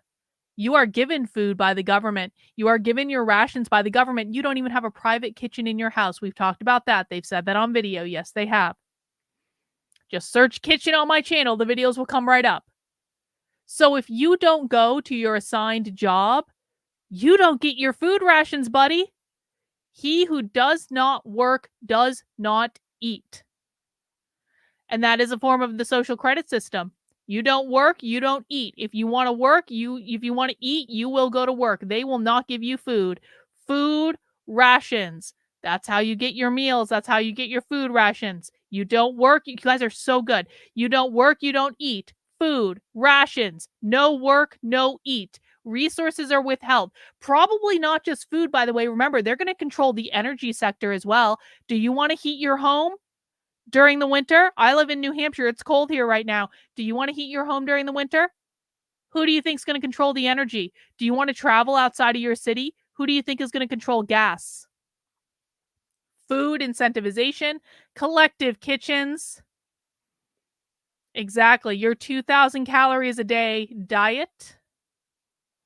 Exactly. You've been doing great, bro. Great job. Militant Centrist says, hey there, is this a satire channel or really about the communist utopia? Perhaps a little bit of both. Militant Centrist. But what I will tell you is we watch socialism in order to understand the socialists, so we are not socialists ourselves. Many people confuse us for socialists because they don't listen to what's going on, but we watch real socialist activist training to see what they're talking about and what's going on and what their definitions are. Some might say if only it was satire. If only none of this was real. Guys, please make sure you mount the like button for me. Mounting the like button lets YouTube know to recommend my content. And please do make sure you are subscribed on whatever platform you are watching on, whether that be YouTube, X, the platform formerly known as Twitter, or Rumble. I appreciate it. What about the elderly and the handicapped? Elisa asks on Rumble. Well, they'll be taken care of by the community. Because like at some point, like the elderly will have to retire and they'll go into like an old age home or something like that. But the elderly and the handicapped will be taken care of by the community, and they will probably live by different rules because of equity. That's what equity is.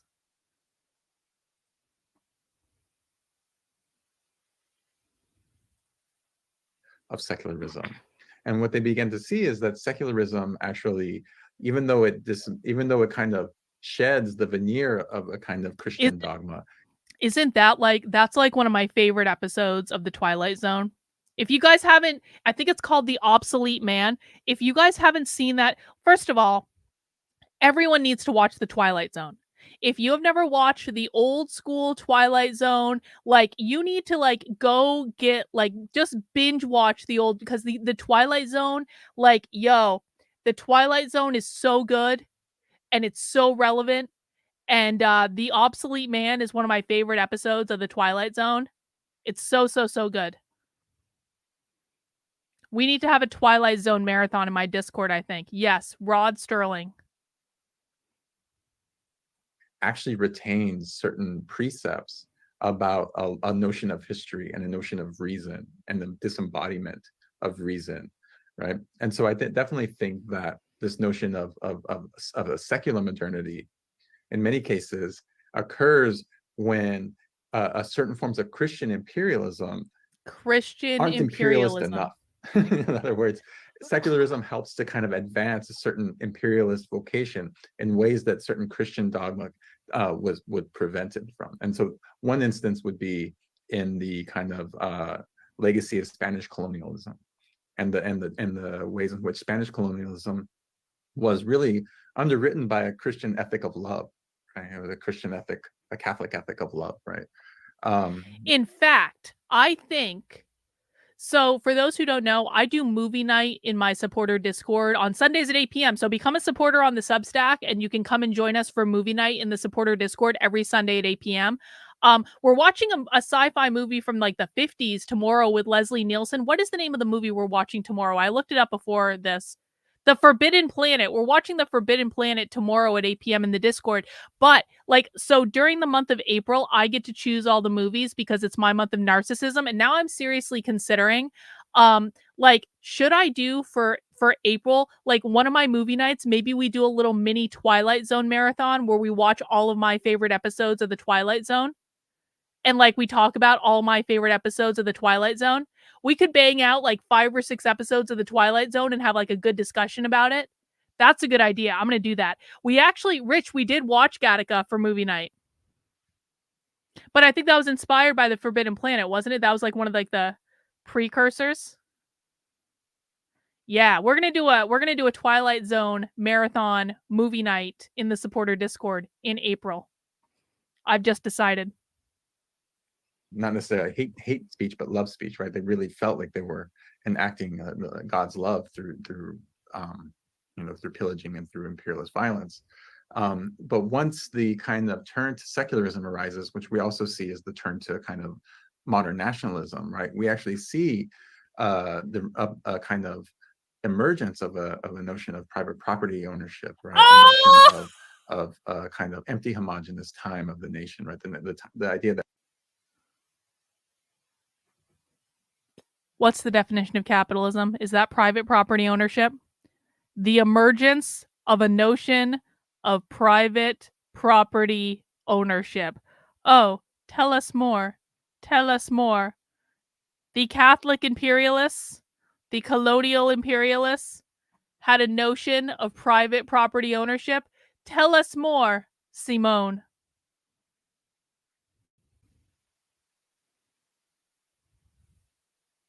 Sorry, I'm clipping this, guys. Hang on. And the ways in which Spanish colonialism was really underwritten by a Christian ethic of love, right? It was a Christian ethic, a Catholic ethic of love, right? Not necessarily hate speech, but love speech, right? They really felt like they were enacting God's love through pillaging and through imperialist violence. But once the kind of turn to secularism arises, which we also see as the turn to kind of modern nationalism, right? We actually see a kind of emergence of a notion of private property ownership, right? A notion of kind of empty homogenous time of the nation, right? The idea that we all live in the same shared time, right? That time again has no time, like it can be kind of used as a veneer over place, but place itself remains unchanged by it. So this was also a kind of really key kind of both epistemological, in other words, a way of knowing, but also a very kind of material way of kind of governing and enacting certain forms of imperialist violence. So I just wanted to make that clear, or just to support that point, because I think that's a really important point to make. Private property is a form of imposing imperialist violence. Thank you, Simone. Yeah, thank you. And also thank you, Sia. And also, if anyone wanting to sound off in the chat, or if you have questions, please sound off in the chat. As you've already seen, our wonderful guests are looking at it, and if they haven't spotted it, I will make sure to ask it as well. If we're knee deep in the topics. One of the things that you mentioned, Simone, is that ritualizing aspect. And that was a big part of your really, it's kind of like the main thrust of the essay that you have here in this collection. I will say I personally was very excited to read that, because I remember seeing Children of Men in theaters. For those who haven't read the essay, Simone writes comparing two different films. Children of Men is a great movie. And looking at the ways in which Children of Men is a great movie, but it's a better book. Children of Men is an awesome book, and the book is like so much more expansive than the movie is, but the movie is great, but the book is better. Tayton says, that's what I figured his reference was. Pre-colonialism, land was collectivized, so he's using time as in years. That does sound right, Tayton. I appreciate it.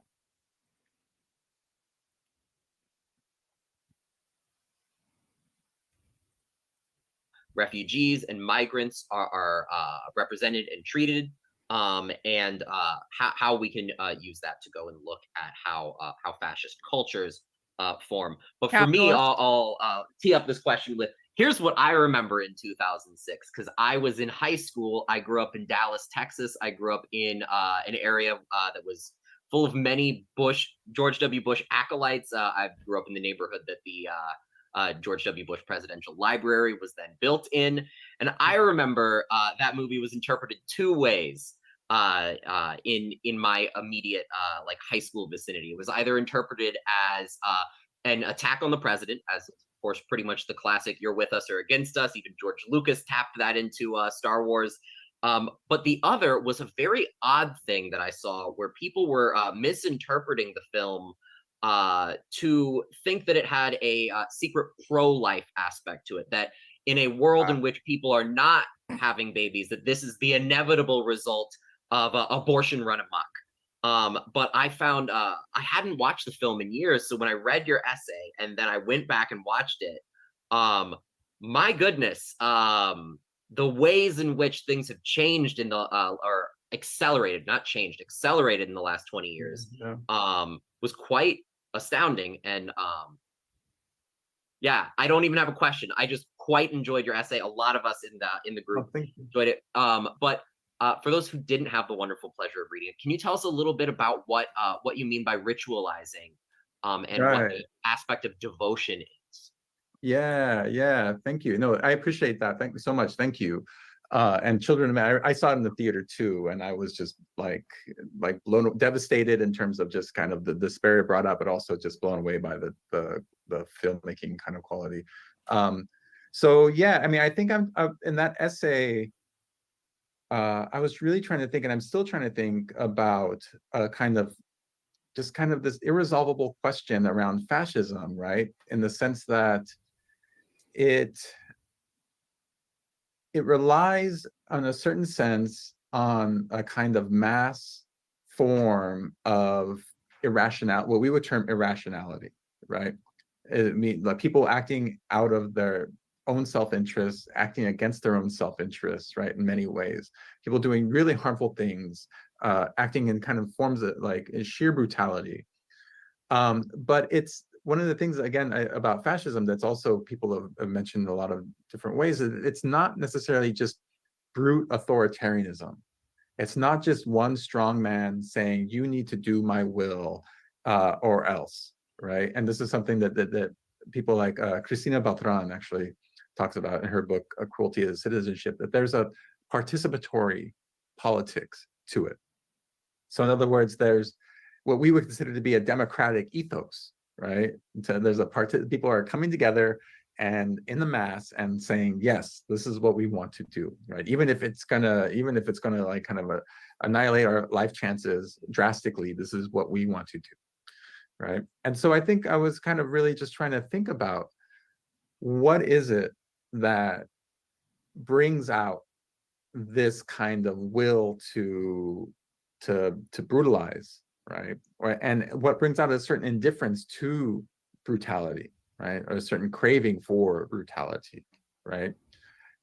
Hang on, we got a question here from Impatient. So capitalism, fascist culture, imperial colonization, and property rights are all completely synonymous. They're not like completely synonymous, but they kind of like, it's like what it is it's like it's different ways of looking. Oh, this is Andrew. Hey Andrew, good to see you. It's all like different ways of talking about like concepts related to capitalism. So it's not like, I mean, you could also throw in the gender binary. The gender binary is a reference to capitalism. The nuclear family is a reference to capitalism. Anti-racism is a reference to anti-capitalism. Like, so it's like it basically, because capitalism is the number one enemy of the left, it's like they're attacking it on like multiple different fronts. You see what I'm saying? So do fascism and imperialism mean exactly the same thing? No, but it's like imperialism is a specific form of fascism. Colonialization is a specific form of imperialism. And it all relates back to private property rights, but in different ways, because colonization is stealing land and enforcing capitalism on the land and the people, whereas like just private property ownership in the United States is a little bit different than that. So it's like you can kind of get away with saying everything is capitalism, but I guess I'm just trying to demonstrate that it is just slightly more nuanced than that, and there are slightly different definitions if we're being nitpicky about it. But for our purposes, like, as long as you understand that everything relates back to capitalism and private property ownership specifically, then you're pretty much going to know the answer to everything. This is a really good way of describing it. It's like a huge spider web, and at the middle of that spider web is capitalism, and everything else just comes out from the middle of that web, and it might be like slightly different meanings, but it all goes back to the same place. And Children of Men is really interesting in that regard, because it shows what we would kind of, by all accounts, if you wanted to use a checklist for the fascism, what all the social features, but it doesn't have a strong man, right? There's no like big politician in the book in the movie saying like, you know, you have to do my will, you have to do this or that, right? It seems like it's a social formation that's very much in kind of the depths of despair, and without the condition or without the capacity to reproduce humanity itself, what the state has done is just pretty much cultivated the capacity to reproduce fascist violence, right? Cultivated the capacity to reproduce despair, right? And premature death. And so I began to kind of think about, well, there's a certain, what we would call fanaticism, right? Or a fundamentalism that's involved, right? But at the same time, like I'm still not happy with those terms, right? Because those for me feel like they're void of a certain logic or a certain mode of Hang reason. on. I don't agree with this interpretation, Andrew. Andrew says, maybe I'm more linking to that they're just using strained language as a weapon to break meaning. No, again, you guys got to understand, this is their language. All of this language has meaning for them, right? They're not necessarily trying to break the meaning. They're speaking to each other right now in their language. This is the language that they use behind closed doors when there are no cameras on them too. Like this is like going to France and listening to people speak French. And so it's not like they're not trying to break the meaning of the words right now. They're just talking to each other. It's their perspective. They believe all of this.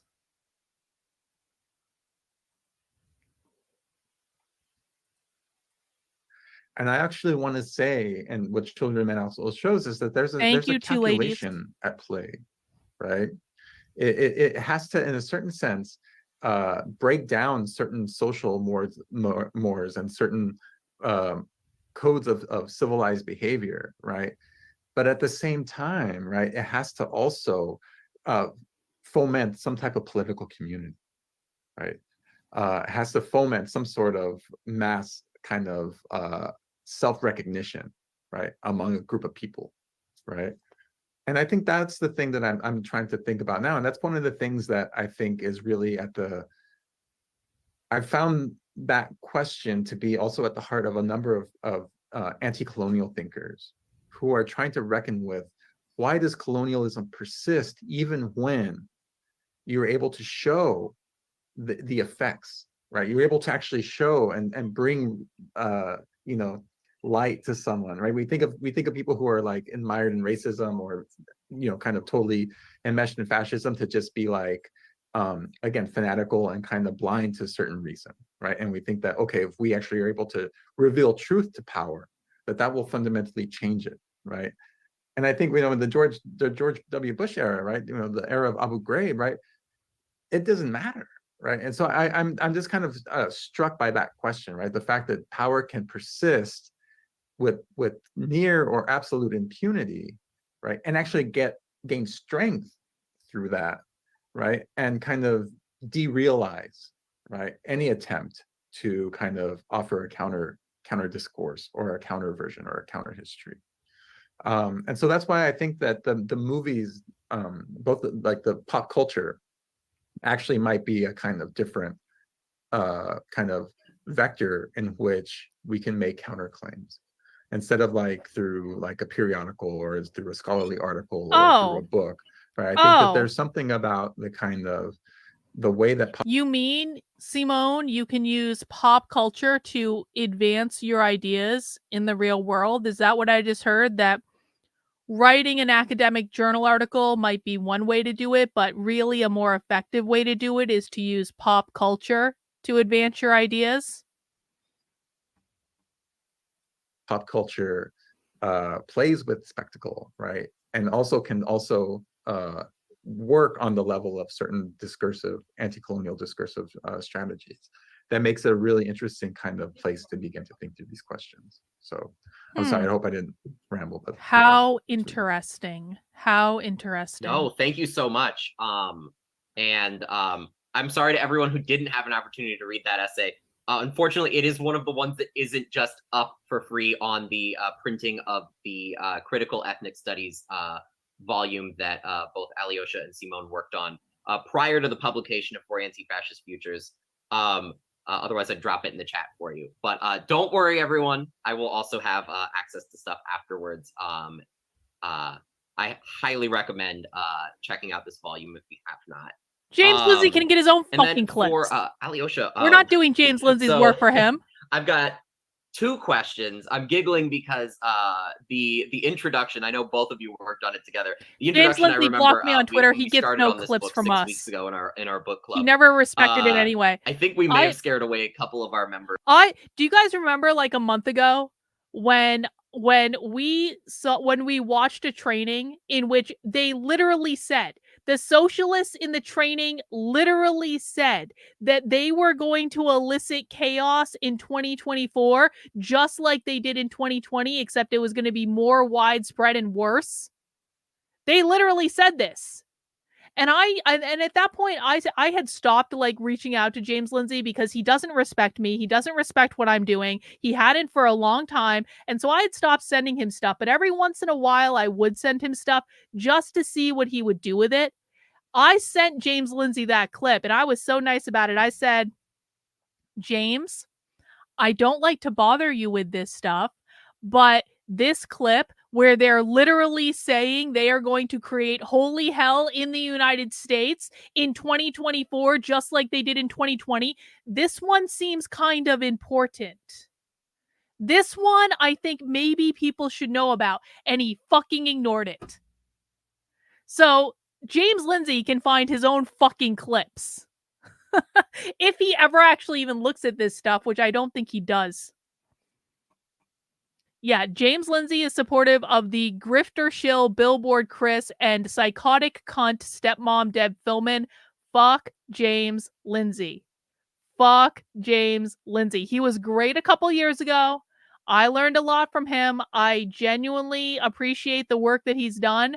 But no. James Lindsay got sucked into the conservative influencer sphere. And we're farther ahead of him now anyway. James Lindsay stopped looking at the left like a long ass time ago. We are so far ahead of him in regards to this stuff right now. We don't even need to look at him. He should be looking at this shit. He's not, because he doesn't give a fuck anymore, because all he cares about is cashing those sweet checks from Moms for Liberty. But he should be fucking begging for the information that we've been finding. But he won't, because he doesn't care. Da-da-da-da-da-da-da. Yeah, I did a whole podcast on this on my Substack where I like explained explicitly why my work is better than James Lindsay's. And I don't want it to be a dick about it. I think it just factually is. I just think if you look at it like on the face of it, like it factually is better. It's more real world. It's more applicable. It's more predictive of what the left is actually doing. It's in real time. We're doing real time analysis. It's not that I think that what James Lindsay's done is not valuable. I think what he's done is incredibly valuable, and it's Herculean, the effort he made.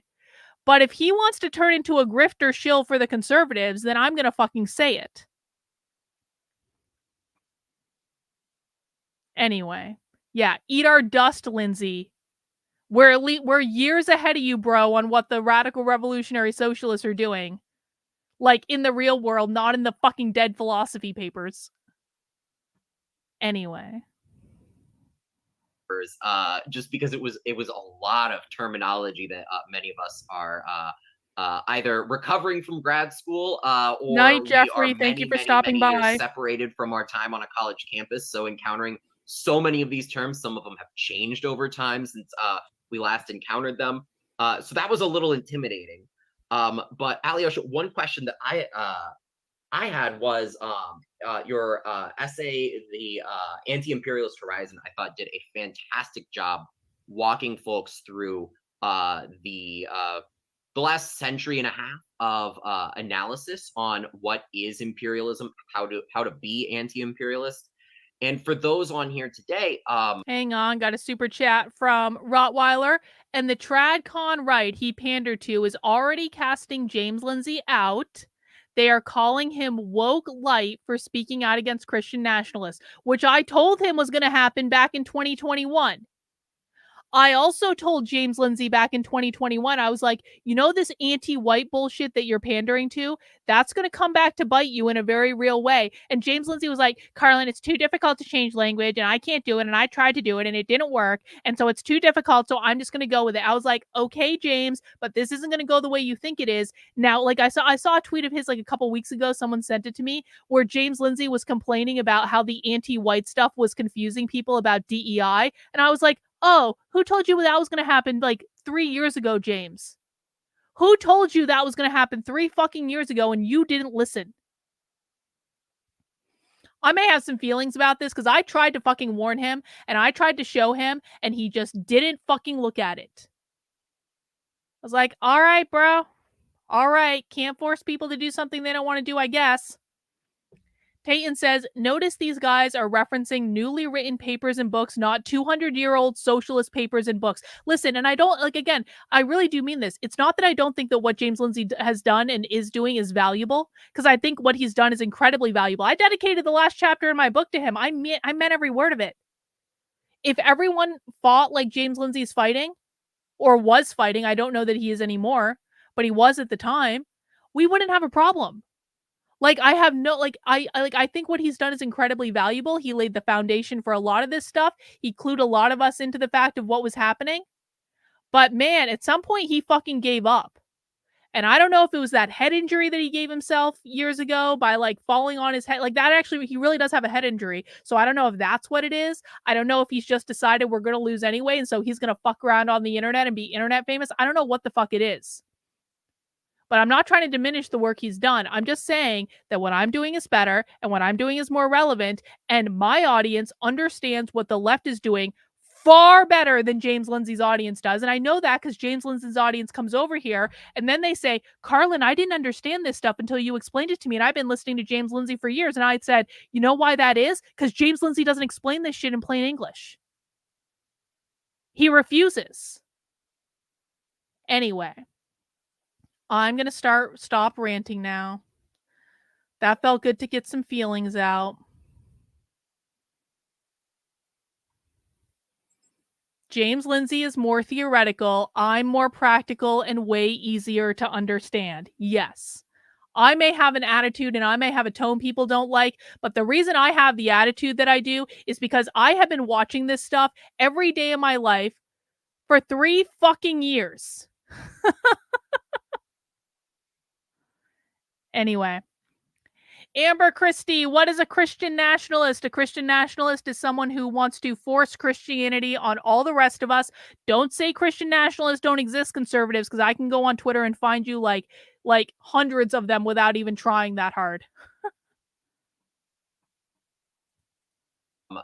Since I know several people here, only a couple people here were in the book club, can you walk us through a little bit of how these movements have changed over time and how their analysis has?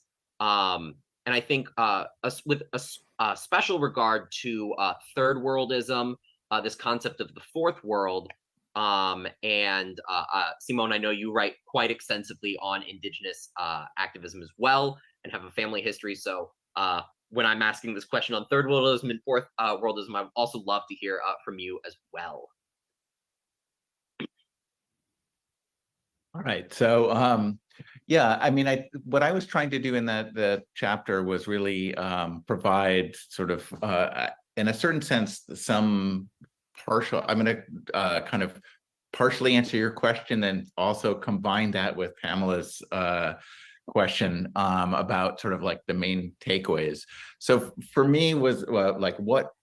Guys, I need to step away for 2 seconds to go and use the little socialist room. Please take good notes while I'm gone. Let me know if I missed anything important. I will be right back. What would be an example of a kind of useful histories that show how people working together on the ground have combated the conditions that we're talking about? And so in a certain sense, the motivation, again, to go to the motivation of the book was really that these distinctions between a kind of Trump authoritarianism and a kind of Obama Biden sort of different forms of governance.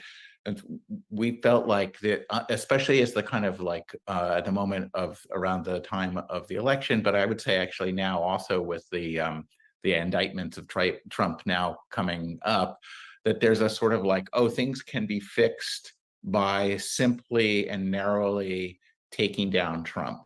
Like that, the problem is the figure of Trump, the way that he has realigned the Republican Party, and has unleashed these kind of white supremacist hatreds and kind of masses of people doing horrible things. Obviously, I'm not speaking that that's what most people, but I think like as a criticism of, there was a sort of an idea that so the response that would be to stop. That's what needed to be stopped. And I think for us, we were interested in countering obviously those forms, the like intensification of certain forms of violence, but really also, with something like immigration policy, those were policies that the policies that Trump took up were in many ways just sort of an intensification of Obama era immigration policies. They were not, so things that he might be called out as being somehow doing awful things were just a continuation of policies that had been put in place by his predecessor in certain respects. And so we wanted to look to like what kind of histories, what are some examples of useful ways in which on the ground people working to organize had countered the similar like white supremacy, racist terrorism towards people of color, various forms of authoritarianism. And from my perspective, the time coming out of the First World War was a moment of a certain flourishing of a real global imaginary of how to make that happen. An imaginary not in the sort of just abstract sense, like but globalism? In the sense of how do you create forms of political solidarity that actually inform how people are organizing on the ground. And so the third emergence of the Third International and basically the move to at least before Stalin sort of fully came to force and did what he could to destroy that, the Third International was a space that actually gave modes of connection and real viable and supported way to build an infrastructure for global transformation that was built by people of color, formerly colonized people. They're talking about building global empire across the world and in connection with each other. And so I think with the other thing, going back to the exceptionalism piece, I mean, one thing that we're trying to show throughout is whatever, if you name it, and naming it fascism, is talking about that multiplicity and getting away from a sheer definitional thing, we're really pointing towards a global phenomenon of various forms of white supremacist authoritarianism, and that are populist movements in many kinds of ways. And so by seeing that kind of bigger picture, that also makes clear that responses to that bigger picture require another form of a broad coalition of people that are responding to it. And so for us, I mean, going back to Pamela's question, like, what's the takeaway? I think that one of the takeaways, at least, is that it's absolutely necessary to understand these multiple histories and their relationship to each other in order to build coalitions in the present. And those coalitions in the present have to have a broad vision of how do you work across differences to counter white supremacist global authoritarianism. Remember, white supremacy means capitalism. Could you say that again, Aloysia? Oh yeah, sure. I caught most of it, but I'd like to hear you say it again. Yeah, so we well, tell me if I do. I think what we were interested in showing or giving as kind of material that could be drawn upon for imagining how it is possible to build the coalitions across different groups, across any coalition is across different groups of people, but to build those relationships up in such a way that can counter at that global form that white supremacist authoritarianism is proliferating in our current moment. Right? So how do you build movements that operate both locally, but with an understanding of that larger context, and can make connections across multiple contexts to fight against what is really a global movement of white supremacist authoritarianism in sort of broad strokes. And so the kind of examples that I was giving was the kind of anti-imperialist was to say that, first of all, it's not necessarily in the contemporary moment so much necessarily anti-fascist, but as seeing it as a particular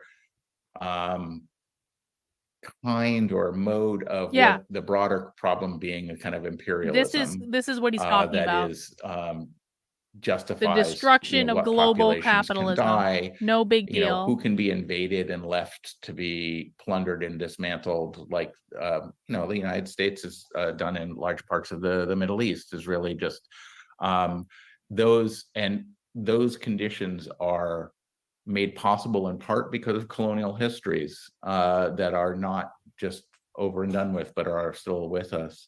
And I think that I'm jumping around a little bit, but going to the Brandon's question about the Amy Césaire's quote about the boomerang, right? So the thing that one of the things that Césaire says, for those folks that didn't read the book or haven't read Césaire, is that like one of the things that basically Nazism made visible was the brutality that was happening all over the world, and it just all of a sudden was brought back to Europe. And part of the thing that was most disconcerting was all of a sudden it was happening in Europe where it wasn't supposed to, whereas it was fine when it was happening in Southwest Africa, when the Germans were slaughtering the Nama and Herero people.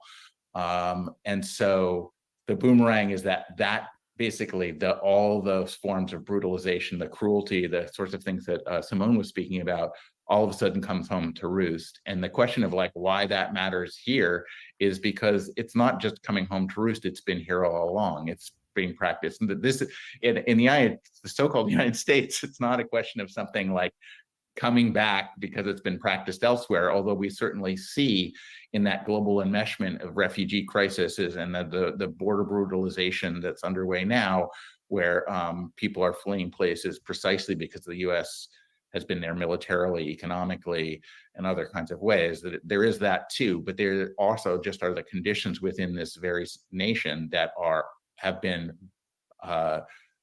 forms of racial terror, economic violence that have been ongoing. So they're. I mean, have you guys heard them say they love the WEF and Klaus Schwab?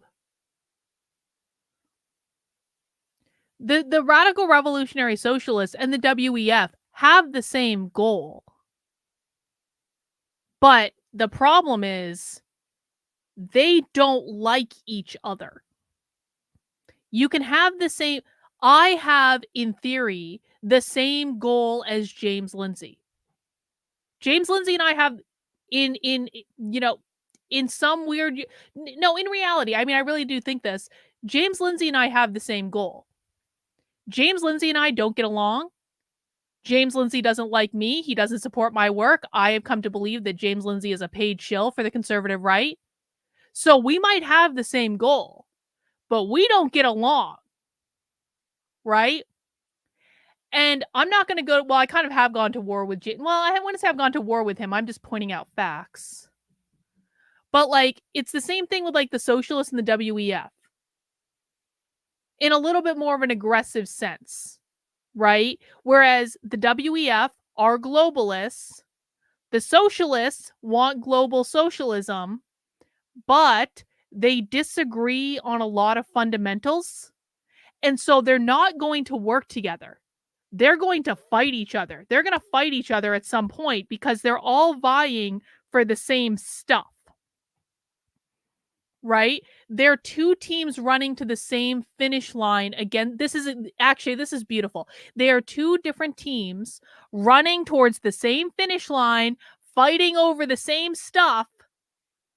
And they're gonna go like that eventually. And I think that the Radical Revolutionary Socialists are going to win in the United States because they control the schools. They control education. I could be wrong about that. The WEF might win in other places. I'm not saying they won't have any wins here, but I think the radical revolutionary socialists are going to win here simply because they're the ones that have their tentacles. They're the ones that have infiltrated the government.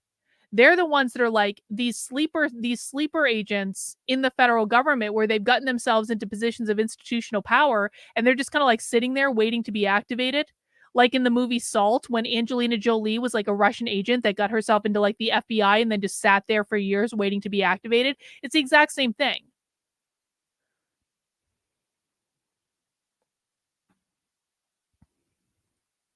Not new and now coming back to us. They're just festering in new ways. I didn't really answer your I didn't go through that history that you asked for, Brandon, but I can say a little bit more, but probably I think I was trying to cover a bunch of stuff. No, there's so much ground to cover, and I think you did a fantastic job covering a couple of those key tentpoles that I wanted to get to. I definitely want to kind of build on that, and this is actually just another chance for me to have a different bite at the apple and still kind of get to the same piece of it. One thing that both of you noted, and of course across all of the collected writings in here, is and one thing that we really noted in the book club, every week we'd be like, who are the authors? And we would look at the bios from all of them, and one thing that we constantly were seeing was it's not just academics. Not that academics can't be more than academics, but it wasn't just within the realms of academia. Every single person had a background of community activism or some way in which they're going outside. I'm sure of those, that's just a coincidence. Just publishing. With that, we got so many incredible stories of community survival and solidarity, as you were talking about, Alyosha. Solidarity. And that was something that really resonated with those of us here in Minneapolis, those of us who were here during the uprising. I was there for the first moments that the police George fired tear gas and Floyd brought daylight on uprising. 10,000 people. And that was a whole thing. Hey, but you know another circumstance in which the police shot tear gas on people who were protesting January 6th. Do you know how I know? I was there and I got fucking tear gassed on January 6th. There was literally a guy standing in front of me when I was on the Capitol lawn that got beamed in the head with one of those tear gas canisters, and I dropped to the ground and I covered myself up with everything I could to not like inhale, to try to inhale as much. Tear gas fucking sucks. Never in my life did I think I would get tear gassed, but there I was, innocently on the Capitol grounds on January 6th. Anyway, Tayton, thank you for the super chat. Is capitalism causing asylum seeking, and that's a form of imperialism? I don't know that I would characterize it like that. I'd have to think about that, Tayton. If you come up with a conclusion, let me know. This city is home to the American Indian movement. And so many incredible successes. And one thing that I love telling stories about is how, and I always use Minneapolis stories of the Popular Front in the 1930s. Here in Minneapolis, we had a very successful Popular Front coalition through the Farmer Labor Party and through associated groups that ran the Silver Shirts, which was one of the largest, for those who don't know, the Silver Shirts were one of the largest fascist groups in the United States. And I would say, contrary to the argument that I think that Rachel Maddow makes in her podcast, it wasn't just suing them that fixed the problem. What? It was large-scale community resistance. And it was people coming across building these coalitions. And we still have that history. 30 years after that, we see the foundation of the American Indian movement. 30 years after that, we have the Baldies here in Minneapolis running Nazis out of the punk scene. And 30 years after that, we have anti-fascists still on the ground doing this work. So I say all of that to get us to these things don't just go away. They're not just fixed points. And we see these echoes or messages in a bottle coming through in every community all over. And I wanted to know what stories and give you hope. What moments fighting against fascisms, imperialism, be it here, be it abroad, are the ones that you find most inspirational, most beautiful? Because it's really easy to get stuck thinking about the dark times, thinking about the bad things. But people have struggled and have made it through to the other end over and over. And what things do you find to be the most powerful for you personally? And that one's for both of you. Oh yeah, I can go first. And I think this picks Hang up on a lot of. Hang on. Douglas. Do you really think a slogan written on money is going to save us when these people don't want money to exist? A slogan written on money isn't going to save us, bro. Not going to save us. They don't care. Of the questions and insights that Alyosha shared about the need for solidarity and kind of the need to think in and across movements.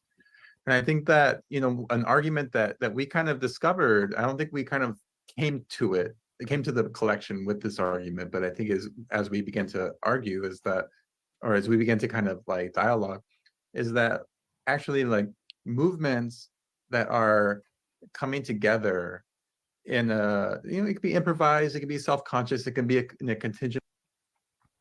It seems like they, not necessarily Marxists, aren't fighting Trump quite as hard now as they have been in the past. What was happening in January of 2020? What was happening in January of 2020? Does anyone remember? I do. I'm going to see the answers in the chat. They do not want Trump to be president, guys. This is not real. This is not real. In January of 2020, there was starting to be a real problem in the world, which was the pandemic, and all of this woke bullshit was very quiet.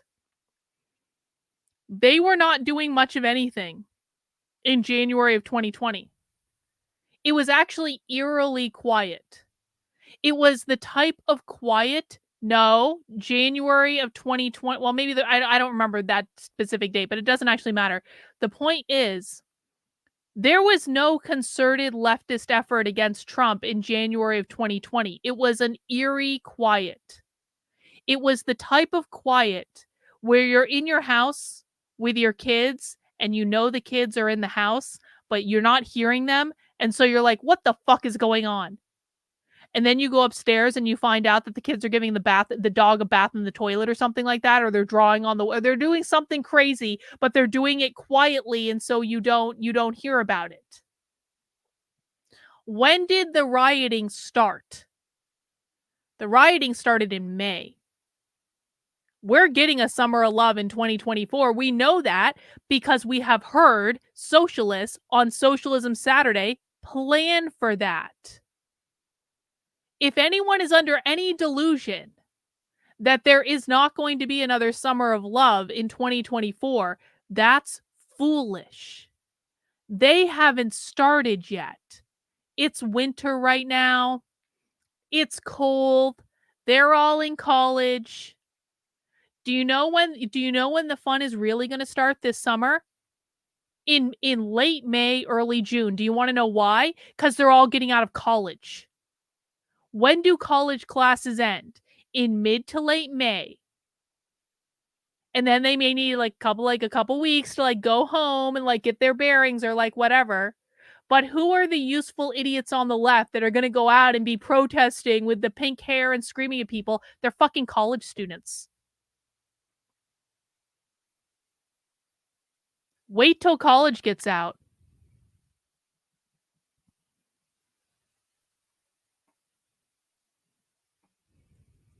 Way, but movements that are coming together to put to kind of find another way of life, to find another way of knowing in contexts of brutalization. It's also when the party's conventions happen. Do you know where the Democratic Party is holding their convention? The Republican Party is in Milwaukee. Do you know where the Democratic Party is holding their convention? This is a true story. The Democratic Party is holding their convention in exactly the same location as the Socialism conference that I went undercover at. Exactly the same location in Chicago.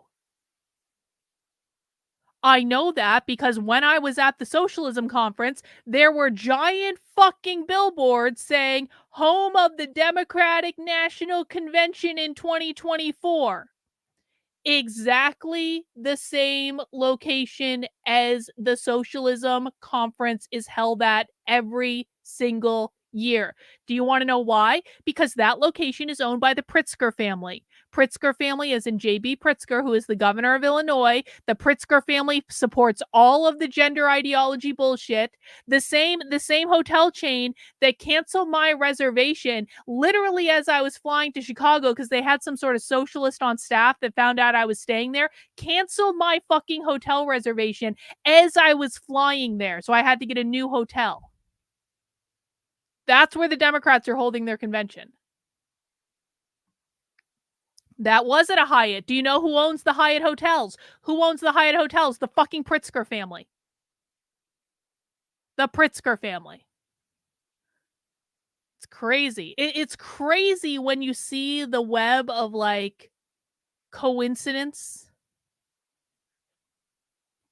Yeah. The Chicago DNC convention in '68 didn't end so well, did it? There are going to be riots in Chicago. I promise you guys, there are going to be riots around that convention. I promise you. So, Chicago is uber socialist. Chicago is the home of Haymarket Books. Haymarket Books is the largest socialist book publisher in the United States. They have a whole venue in Chicago.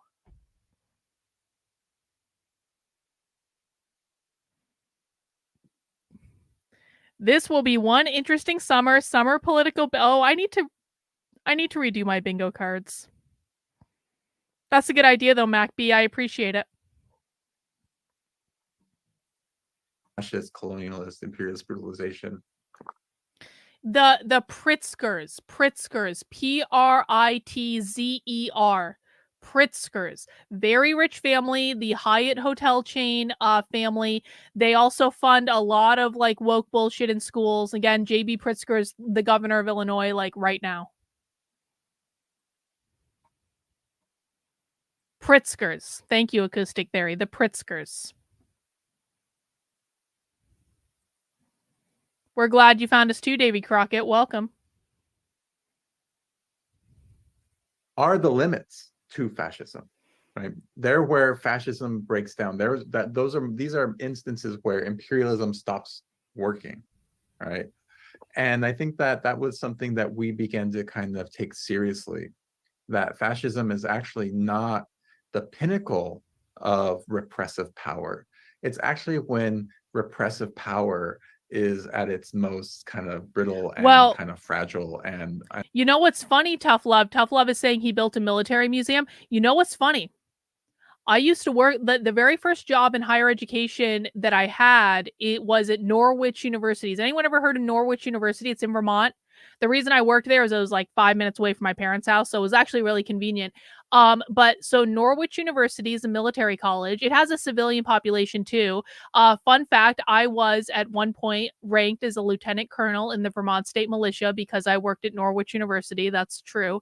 I didn't even know how to fire a gun at that point, but I still had military rank apparently. Anyway, I bring this up because the Pritzker family was a major effing donor to Norwich University. Major effing donor. And I know because every once in a while, like my boss's boss ran the fundraising office and the department I worked in. And every once in a while I would have to go to these like fundraising things. And the Pritzker family was always involved. And that was always a weird thing to me. I was like, why is this family involved? But they were major, major donors to Norwich University, which was a military school. Anyway. I mean, Vermont is still beautiful. It's where I grew up. Like, it's still beautiful. It's just socialist. It's just communist. Why do the wealthy want this? Because a lot of wealthy are socialists. They're globalists.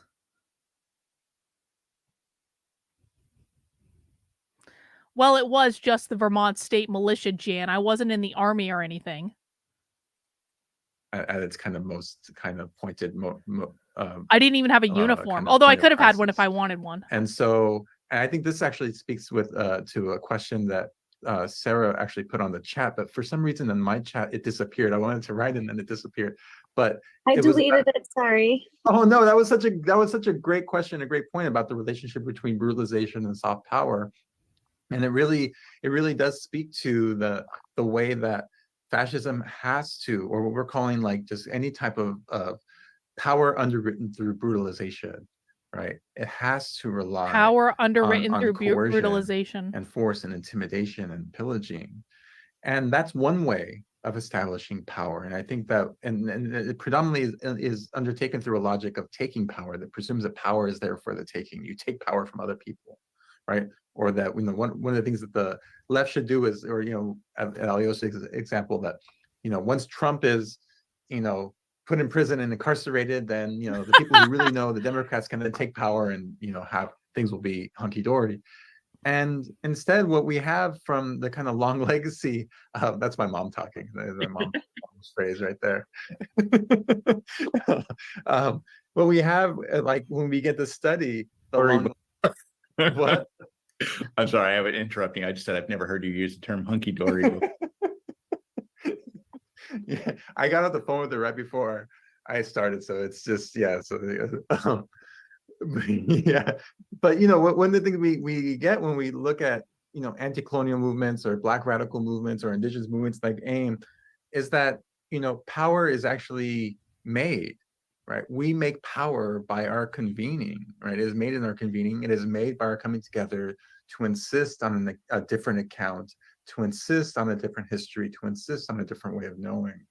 So I have like some examples for me of like my personal success stories, but one that I point to, and I wouldn't even call it a success story. It's a story that's contested, is actually, again, the emergence of ethnic studies in the United States, which it is a really predominantly student movement that, you know, was pretty much like working in universities to insist on another, not necessarily for inclusion of bodies that had not been able to attend the university, but to insist on a different way of knowing, a different way of learning, right? A different way of teaching, and a different way of what we would call research, but really just fundamentally research is just asking questions, right? A different way of remaining curious. And an argument that we make in the introduction is that, you know, fascism sees that, fascist regimes see that movement as a threat, right? It counters it either with insistence on silence, right? That you cannot. Why do they call living people bodies? There's not a clear-cut answer to this. I certainly have my opinion. I would be interested to know what other I have an opinion on this, but I want to ask the chat first. So pop quiz for the chat. Why do socialists call living people bodies? What do you think? I want to see if you guys give the same answer as I have or if you give a different answer. Because everyone belongs to the collective. This is the road I'm going down, Liquid Marble. Everyone belongs to the collective. What does that mean? What does it mean if everyone belongs to the collective? Why would that make them bodies?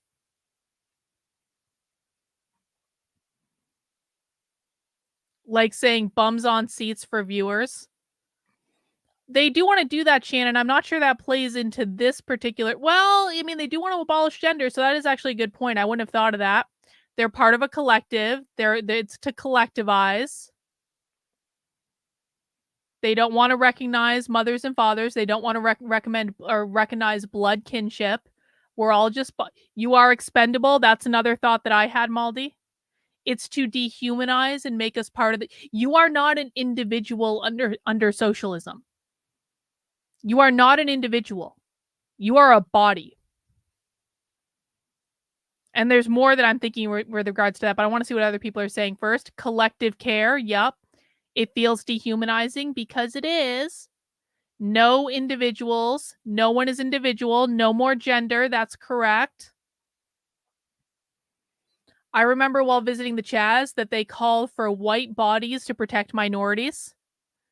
There's not a concept of individualism in socialism because the individual is relinquished. It removes individualism, dehumanization. They are property of the state, not the parents. That means for children. People is too individual. Person is too individual. What I think, so playing on a lot of what you guys are saying, and now you're kind of repeating the same answers. So what I think Socialists are a collectivist ideology. They see everyone as part of the collective. But what that means, so we've been playing with this concept lately, right? The people are the means of production. It's not the factories that are the means of production anymore. That may have been true 100 years ago. But the factories aren't the means of production that they're trying to control anymore. The people are the means of production. Every single one of us is a cog in the machine. We're not people. We're not individuals. We are a cog in the machine. We can be removed and replaced at any time with another cog because we are not special. We have no merit. We have no exceptional. All of that is eliminated under socialism. Equity means sameness. There is no disparity in equity. Equity means Marxism. It means socialism. Equity means sameness. We are all the same. We are all a part of the Borg.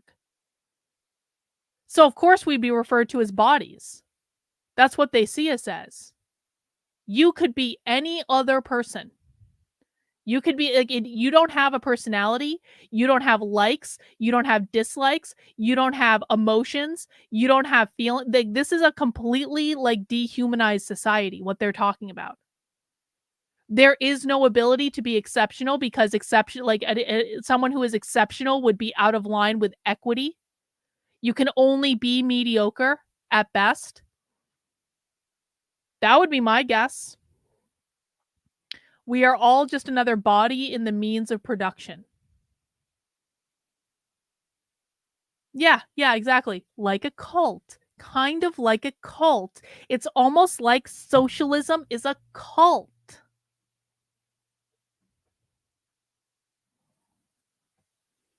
Say this, censorship, or through like monumentality, right? We're going to have these big spectacles, right? We're going to have the parade. We're going to have mindless consumption. We're going to have things that don't address the real conditions of what's happening.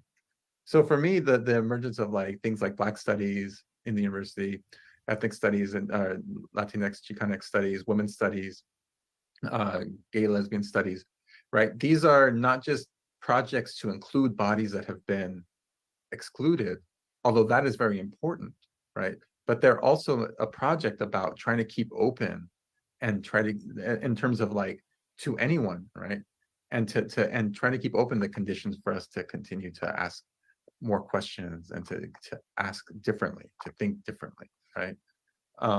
So for me, that was where we began to kind of see like that study, the politics of study, right, is actually really important, right? You have to do research, right? You have to know things, right? And not necessarily know in a kind of, I mastered this subject, but to kind of approach it with a certain humility, right? That you have to, to know things is to kind of commit to being a student like all your life, right? And that can inspire, and kind of be infectious in terms of how to, get other things to happen. Some argue that a cult must involve a leader. They have leaders. They have leaders. I wrote a whole article about this on the Substack. They have leaders. Now, their leaders are just as replaceable as anyone else, and it's a collectivized form of leadership. There's not just one leader. Who are the leaders in the socialist cult? Pop quiz for the chat. Who are the, it's not a cult. No, there are leaders, guys. This is not just a cult of ideology. Nope. There are people who are the leaders. Who are the leaders of the socialist cult? Well, I'm looking more for a general descriptor, but she's one of them. She's a leader in the socialist cult. University professors, yup. They're like a hydra, yup. Sophie is definitely a leader in the socialist cult. The intellectuals, the publishers, the academics. Nope, not these people, not the police. They hate the police. They want to abolish the police. They want to abolish the current government. That's not right, David Cross. Don't worry about it. You're still new, so we forgive you for not getting that one right. The publishers, yup. Emmy O'Brien would be a leader in the socialist cult, yup. Judith Butler would be a leader in the socialist cult, yup. The academics, the intelligentsia, the professors, the academics, the publishers, the intellectuals, the authors, the activists, and the intellectuals. That's a great answer, Christina. Those are the leaders. The people writing the books, the people doing the thought leadership, and the people actually organizing on the ground. Those are the leaders in the social. And then they all, some of them have more influence than others. But think of it this way. There are all these groups all over the country. There are probably hundreds, if not thousands, of socialist collectives all over the country. Some of them are organized by city. Some of them are organized by state. Some of them are organized by county. Some of them are organized by region. Some of them are coalitions of national, like where they have multiple groups nationally that all coordinate with each other. There are all these different groups. They're on college campuses. They're like DSA chapters. There are unions. There are all of these different, they're organizing groups. All of these different little organizations all over the country that may only have like a couple dozen members, right? But they're all talking to each other and they're all coordinating with each other. And the people who are coordinating are the authors, through the publishers, the academics, and the activists. That's who's coordinating the communication among all of them all over the country. The most powerful people in any social system are the ones who are expressive. Nope, wrong. This is a conservative talking point. This is not real. This is a conservative talking point. No, no, no, no, no, no, no, no, no, no, no, no, no. No, no, no. They are not all Jewish. That is actually false. Completely false. And you have no receipts to prove that. So you have all of these people all over the country who are writing books, who are writing essays, who are doing presentations like this. Bro, I'm going to block you as soon as I get onto Twitter because you're lying and you have no receipts and you're just making shit up and you're wasting our fucking time. You absolutely do not. You've played this game with me before. Now I'm going to go onto Twitter and block you. Hang on. We're blocking a groyper who is disrupting what we're talking about right now.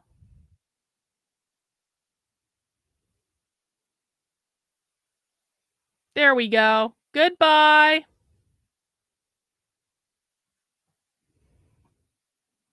Goodbye. He's gone. So you have authors, you have intellectuals, and you have publishers, the activists, excuse me. And they're all coordinating with each other across all of these different groups all over the country. Those are the leaders. It's a collectivized form of leadership. Does everyone understand?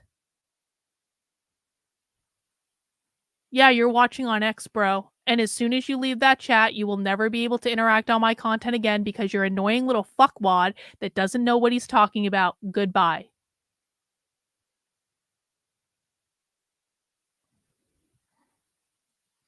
The ones controlling the narrative and moving the dialectic towards communism.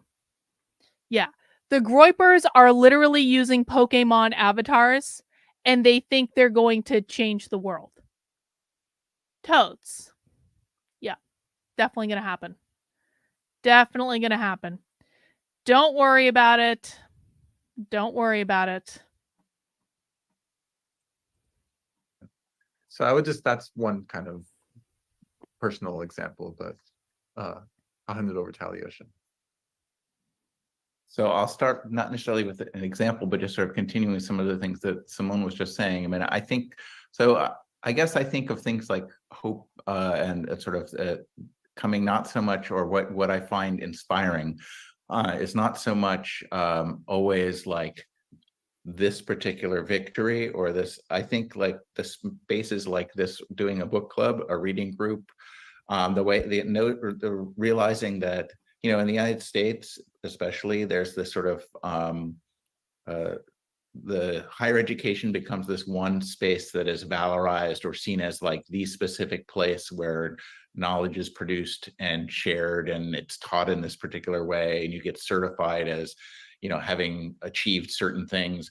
And that's really unfortunate, because I think that it's really the kind of multiplicity of those spaces, and actually, as higher education is increasingly, well, maybe not increasingly, it's in these cycles of crisis. It's under attack in new ways and for different reasons, but definitely the humanities now is broadly under assault. Critical ethnic studies, Black studies, a lot of places are critical race theory are targeted for specific reasons. But I think it's really important to understand that it's the spaces that we make together in all kinds of ways that matter.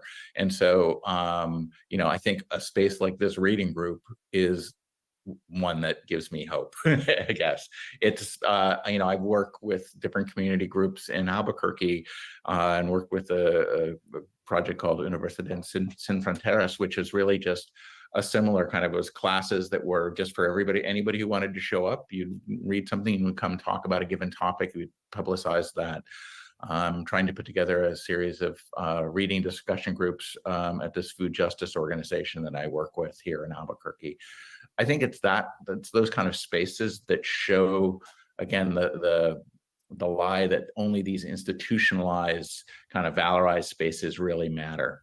And it's actually the ways in which we build relationships with each other, and that's what matters most. And so I think that you know, the sort of division between like, oh, that's academic or that's you know, community-based is, I mean, certainly there are reasons why that division functions in different ways, but I think in many ways it's spurious. It's not an actual thing. I mean, that's something I always tell my students when like we're starting in classes, like, the university is a privileged space to be in certain ways, but it's also just an institution like any other. It's like, you know, if you work in a company, a large company, it's a bureaucracy that you deal with. It's all these other things. It's not unique or exceptional in particular ways. And so understanding that as allowing for other places that people can come together and build relationships to struggle is really important. I was going to say, though, I mean, I think it's pretty inspiring. Thank you, Thomas, for becoming a member of the channel. Really appreciate it. The murder of George Floyd in Minneapolis specifically, how Native and Black folks did come together. I mean, I think what you see is then how much pressure are put on those moments of building relationships across difference, even if they have long histories of working together.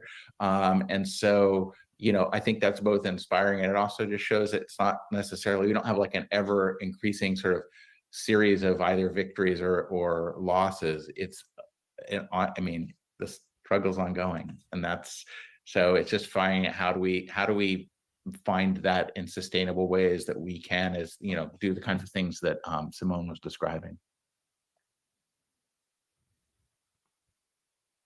I mean, I think I also do find inspiring most of the things I wrote about in my chapter and things that other people wrote.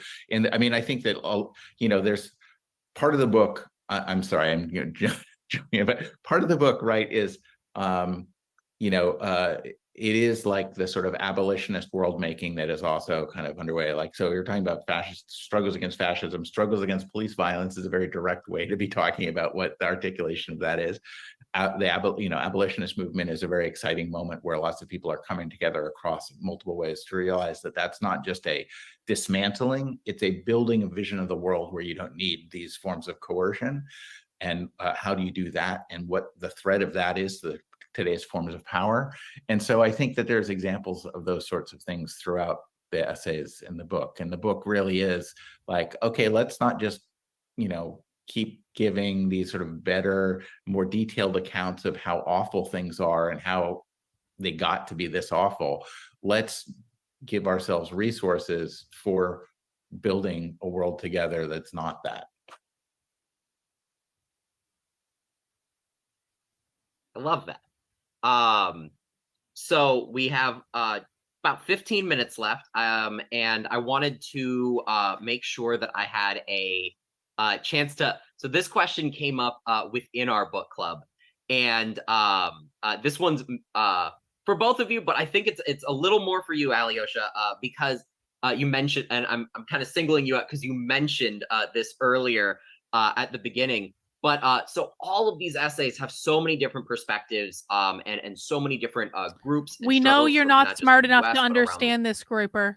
We know you're not smart enough to understand it. You're welcome to move on and go watch content that is far more dumbed down. You're welcome to move on. And as soon as you do, we will never hear from you again because you're not smart enough to understand this. World. But anti-Semitism and the Jewish community aren't really mentioned, apart from a few mentions in largely the appendix, where we're seeing things about the Frankfurt School.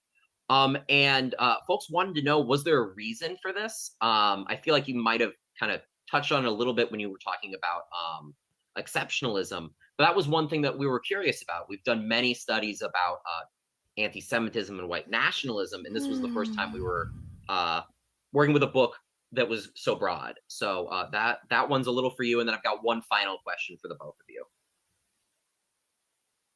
Okay, I'll just do a quick, and Simone might have a response to this too. I mean, I think it is. I mean, it is.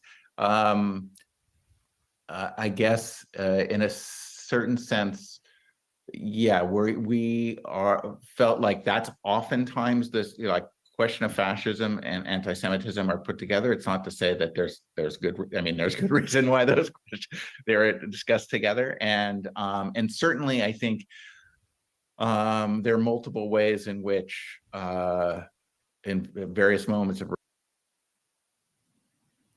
the Groiper thinks that because the people that we're watching happen to be Jewish, that means that all Marxists are Jewish.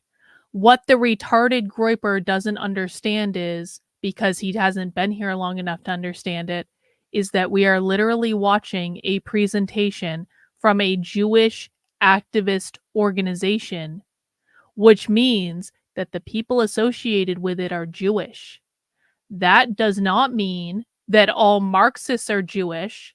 And this is the level of intellect that you can expect to find from your average Groiper, where they assume that if you listen to one or two people who happen to be Jewish, that means that everyone that is involved in anything is Jewish. And that's all the receipts that they need. And this is why what we do is far better than what any of the Groipers are able to produce, because literally all the Groipers are able to do is get a bunch of young, weak children who are completely incapable of finding women to fuck them. You get these young, weak little boys together, and they pretend they're big men.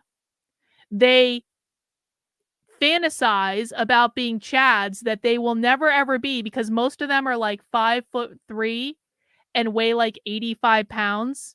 Never able to attract a woman in their entire lives. But no, the Jews are responsible for all of their problems. Everyone is Jewish. It doesn't matter if they're literally not.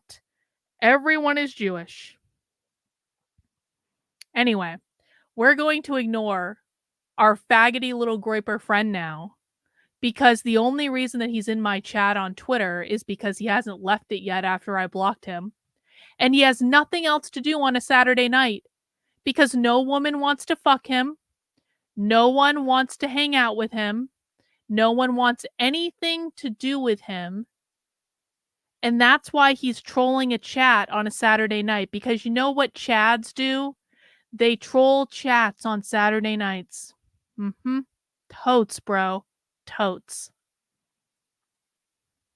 resurgence of white supremacy, that, you know, Jews are targeted, or like the fantasy of what, you know, of like anti-Semitic fantasies drive certain aspects of sort of white supremacist organizing.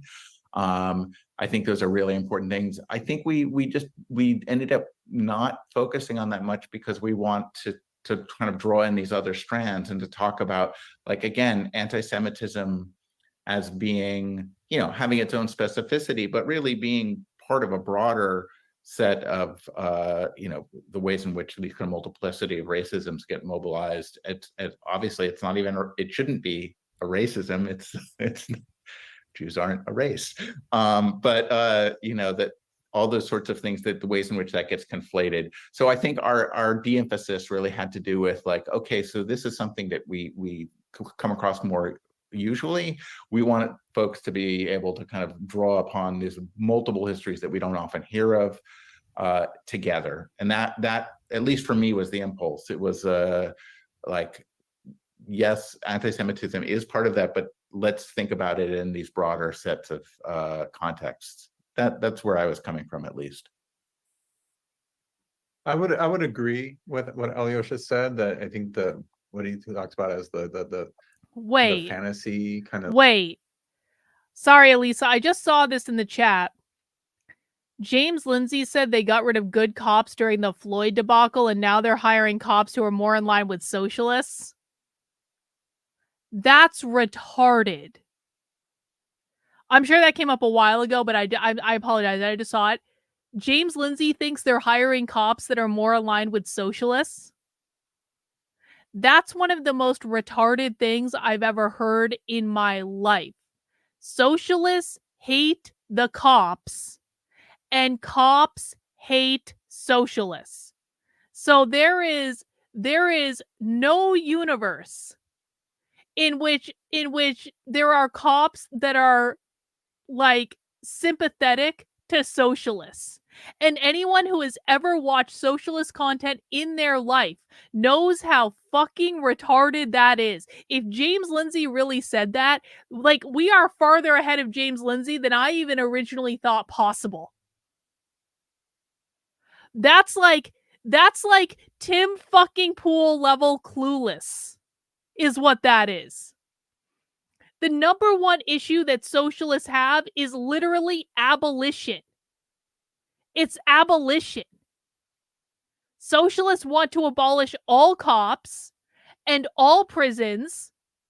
They want to decriminalize everything. They don't think that crime is going to exist under socialism. That is one of the most retarded fucking things I've ever heard in my life. Peyton says socialists don't need cops because they don't think there'll be crime.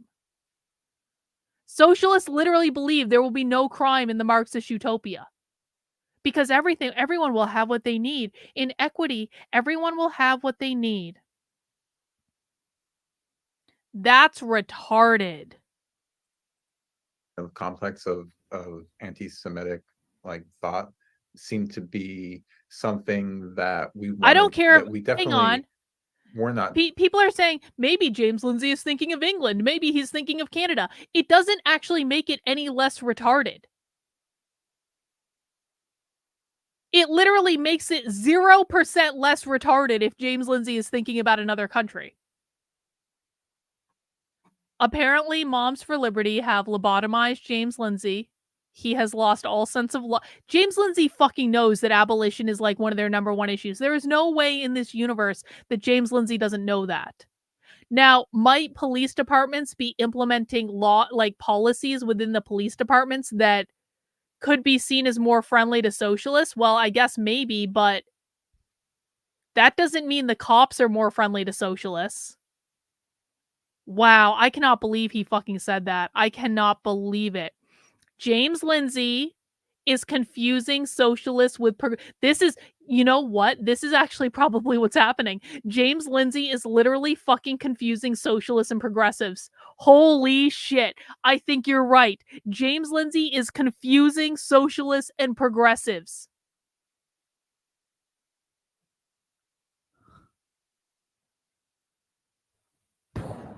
My mind has just been blown, honestly. I didn't see that one coming. Whatever, I'm happy to be ahead of James Lindsay yet again. But you know who's not confused? Our chat. People who actually watch socialism, the people who, like, every single person who watches socialism with me on a regular basis is completely not confused at all about the reality of that question. Every single person who watches socialism with me on a regular basis is literally smarter than James Lindsay. You're welcome. You're all welcome.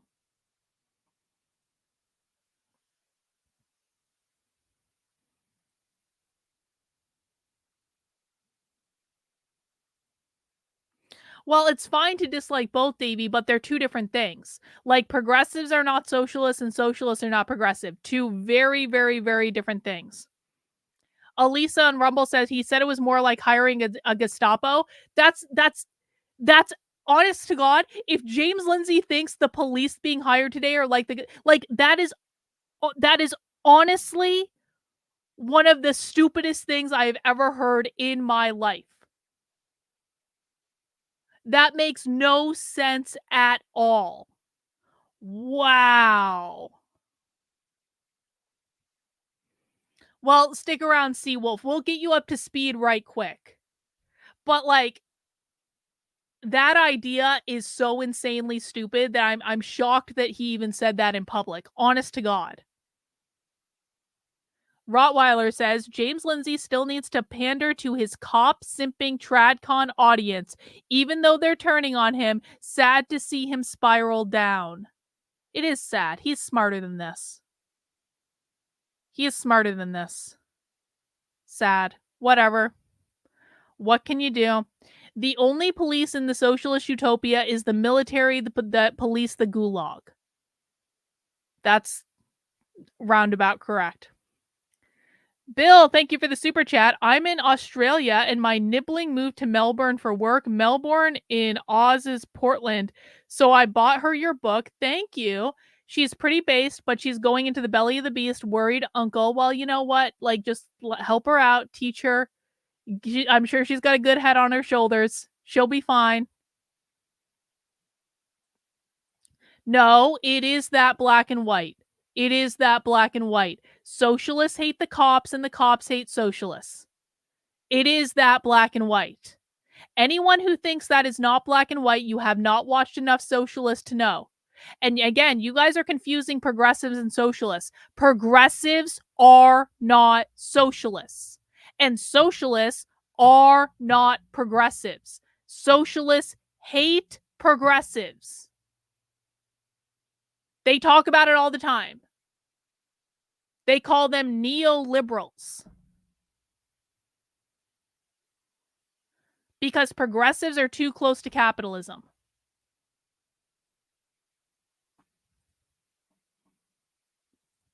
Trying to deny, but at the same time wanted to provide a different framework for situating the kind of discussion of fascism.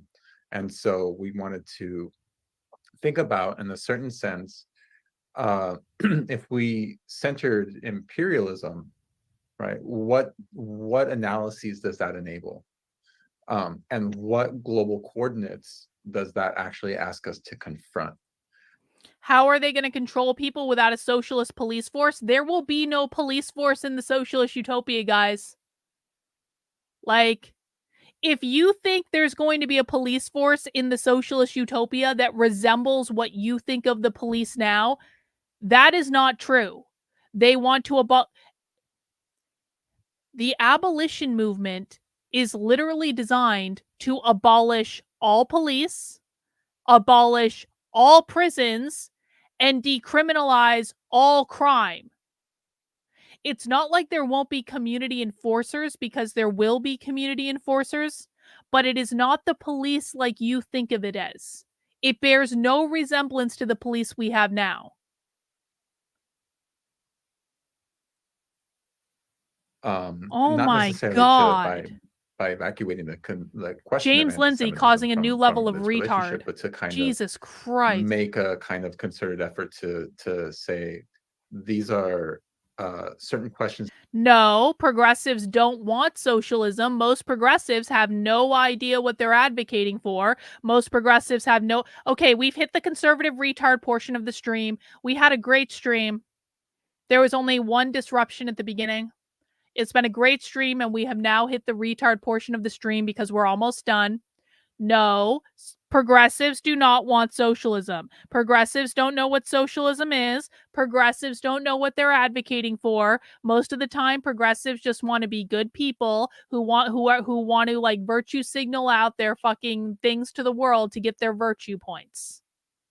So that's not true. If you believe this, you have not watched enough of my content. We were so close. We were so close. So close to a stream in which we didn't descend into conservative retardia.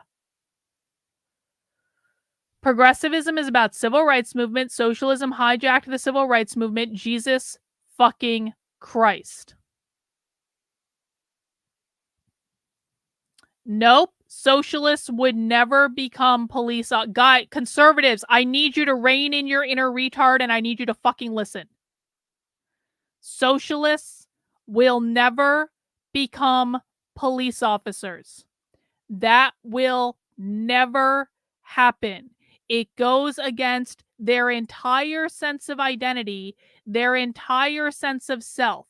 They will never feed in to the carceral system or the police industrial complex, the prison industrial complex. They will never do that. Socialists socialists guard their beliefs more than you guys guard yours, conservatives. Do you understand that? Socialists are more adherent to their belief system than conservatives are adherent to theirs. One of the number one enemies of fucking socialists are the cops. They ain't becoming cops. They ain't going through any police academy. They ain't joining any police force. They aren't adhering to it at all in any way. And anything other than that, like any belief other than that, is fucking delusional. Beth said, I was in the kitchen listening. Brandon has a defund the police poster behind them. Beth, that's exactly fucking right. That's it. Excellent point, Beth. Excellent point. Thank you. I'm thinking they're not wild about the cops. The guy, let's see, we're at 1:15:08. Look at this. Oh, we can't really see it there. Hang on. We'll go back to the beginning because I know it was in the beginning. The guy running this fucking panel has an abolish the police poster. Oh, hang on. I need to move Best Chat. This guy has an abolish the police poster literally behind him. The entire thing of Black Lives Matter was about abolishing the police. I have them teaching elementary school classes about abolishing the fucking police. There is no universe in which, in the socialist utopia, the police are going to exist as you guys understand it. Jesus Christ.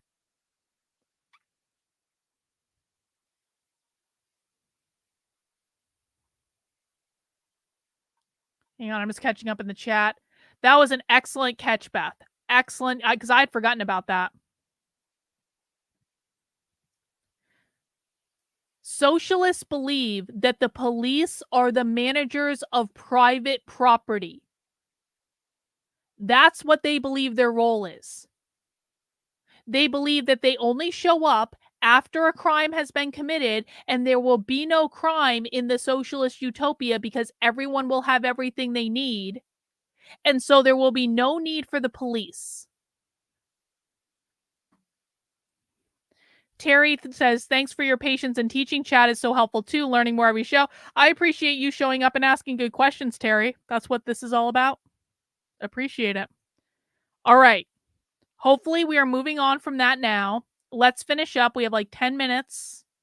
God damn it. Fucking James Lindsay. And this is why, guys, for people who don't understand why after probably a full year of covering for him when I didn't really want to, I fucking placated James Lindsay. I deferred to James Lindsay for like a full fucking year before I had already come to the conclusion that James Lindsay had lost his mind. And I didn't say anything, and I defended him every single time someone asked me about it, but he blocks me on Twitter and disrespects my fucking work. Like, the gloves are fucking off. If James Lindsay is telling people that socialists are supporting the police or socialists are taking over the police, that's fucking retarded. And this is why I am like being more vocal about this, because James Lindsay is misleading his audience so badly. He is lying to his fucking audience. He is making his audience believe things that are not true, that just align very nicely with conservative bullshit talking points that make him money. And James Lindsay's bullshit makes it harder for people to understand what is actually going on.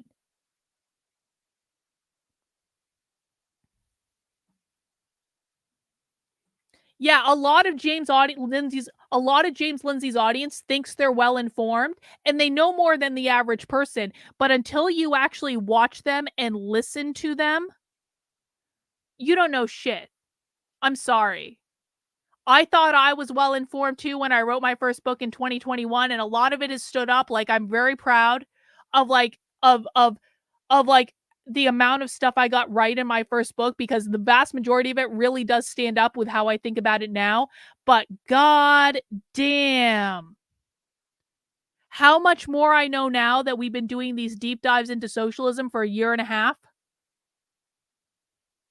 It's nothing compared to what I learned from James Lindsay. And I stopped listening to him in mid-2021.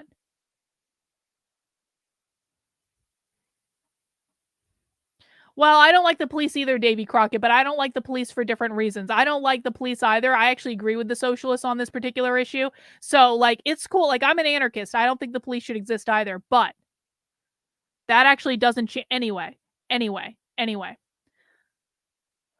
Let's wrap things up. We have descended into the land of retardia.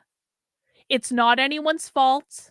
It's James Lindsay's fault for lying to his audience. And now we're going to come back out of the land of retardia, and we're going to focus on the last 11 minutes of the presentation. Everyone on board? Let's do it. Third effort to say these are certain questions that arise by confronting the land of question retardia fascism through the legacy of imperialism, and that kind of draws together a different kind of world geography. I think that's an argument that we made. So, yeah. I was just going to add one quick thing, and I saw Pamela had her hand up, but I mean, I think that actually, if I was going to make a significant criticism of our volume about something that should be more thoroughly addressed, it's questions of gender and sexuality, which comes up throughout, and we have pieces that focus on, but I feel like questions of gender and sexuality in relationship to not only kind of forms of, racist terror, white supremacy, but also, and fascism with a capital F, and the fascisms that we're talking about, I think it is so central to how those authoritarianisms are mobilized. And I think you see that in the kind of anti-trans bills underway now. I think you also see it with the ways in which anti-abortion becomes part of what gets mobilized by the right to kind of build. So anyway, that's an aside, but I think that is something that the volume, I think if we were going to do it again, I'd like to have seen us build that out a little further. I love all the contributions, and if we could add a few more anyway, but or further integrate. I'm sorry, Volume two. If I may, Pamela, were you going to ask a question? Yeah. I just want to say, hello, Pamela. So I appreciate, Simone, what you said about the imperialist lens. And I just want to acknowledge in this space that a big way that anti-Semitism shows up on the left is by erasing Jewish experience of it. I mean, it's so prevalent, and it makes sense because so many of us Jews, not all, but so many of us have intense amounts, huge amounts of white privilege. But when a friend of mine's brother was in an activist group, and some other people joined, some people of color, he had been in it for a long time, and he's also an anti-Israel activist, which breaks my heart.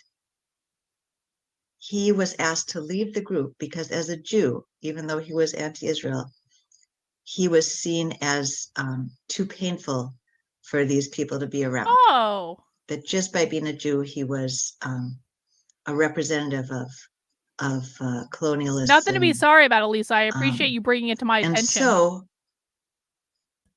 so I just want to That's acknowledge not your that fault. That leaving was Jews James out Lindsay's. is a major form of anti-Semitism on the left in my what I'm experiencing and seeing. And I'd just love to hear you acknowledge that. Leaving anti-Semitism on it.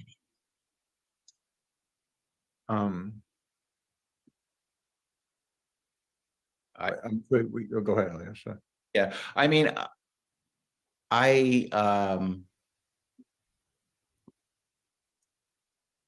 guess I have ambivalent feelings about that. I don't necessarily agree with you that is necessarily the most crucial absence. I mean, I think that it's I'm not actually. saying it's the most crucial absence. I'm just saying, Okay, I'm just obviously saying. the LGBTQ one is, I'm just saying that that's how it's showing up. That's actually a form of anti-Semitism, to not acknowledge the intense history, including now of white supremacists, like activism.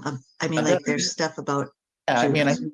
there's a flattening out of what that of history is. I mean, even I think in the sense of like understanding what whiteness is and white privilege, right? That's not and dehistoricizing it. I think that's a problem. Like, I mean, I don't know the situation that you're describing with this, but I think there is a flat and a certain kind of identity politics, which in a certain sense becomes the fodder for the right, that flattens identity in the very one-dimensional sense. I mean, I don't think that certainly isn't, I don't think, constructive or useful way to actually build relationships with people. And it doesn't understand what history is, because history doesn't produce like one-dimensional identities in that kind of sense. So to say you need to leave because you're X, Y, or Z is, from my perspective, an absurd thing to say. But I don't.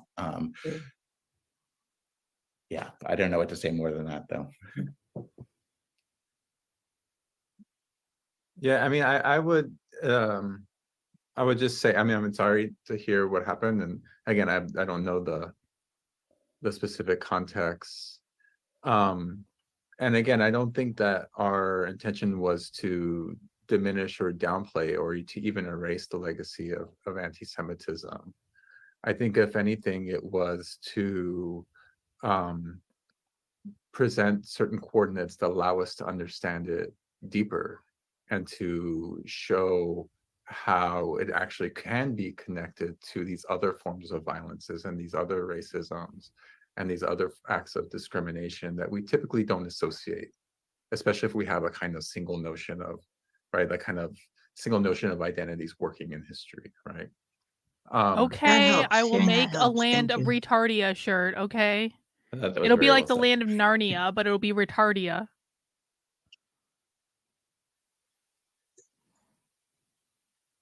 All right. We have just a few more minutes left.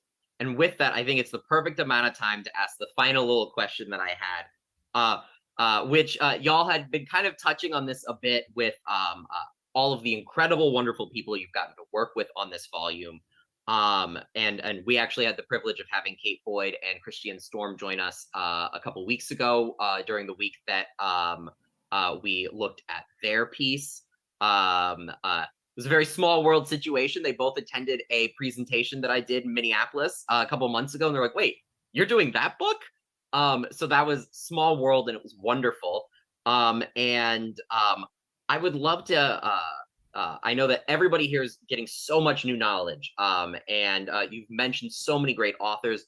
If you could give us each one or two authors or maybe news sources, places that you think are great ways for people to continue keeping up with these topics or further engaging and challenging themselves with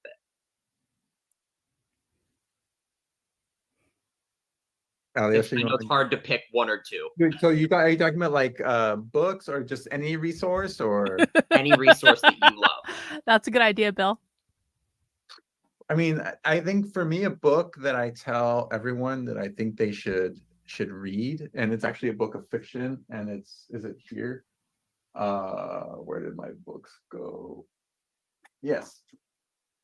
Leslie Marmon Silko's Almanac of the Dead. Best book. It is literally the best book ever. It's pretty thick. It's a long run, and you see, I have like all my favorite passages. It's so Leslie Marmon Silko. She's a Laguna Pueblo writer. She's also from New Mexico. Was born in Albuquerque. Laguna Pueblo is about an hour west of We'll create Albuquerque. our own lore about the And land so of the book is Retardia. literally about It'll have a flag. a transnational movement of indigenous people who are trying to reclaim the Americas as indigenous land. And so it is kind of unrelenting, both in its kind of vision and radical vision, and in its kind of sense of possibility. And so I feel like I've learned so much about activism, about theory, about history, about pretty much everything imaginable by reading this book. So yeah, I can put a Almanac of the Dead, Leslie Marmon Silko. Yeah, it's phenomenal. So I would just say that's a book that I always tell people, like, what should I read? And that's what I, yeah. Great, thank you so much. So the book that comes to mind is not necessarily about fascism, but I was sort of talking a little bit about abolition. When I write my recently. manifesto, the first line is going to be, "We've descended into the land of Retardia." Of the writings and lectures of Ruth Wilson Gilmore called Ruth Wilson Gilmore. Geography.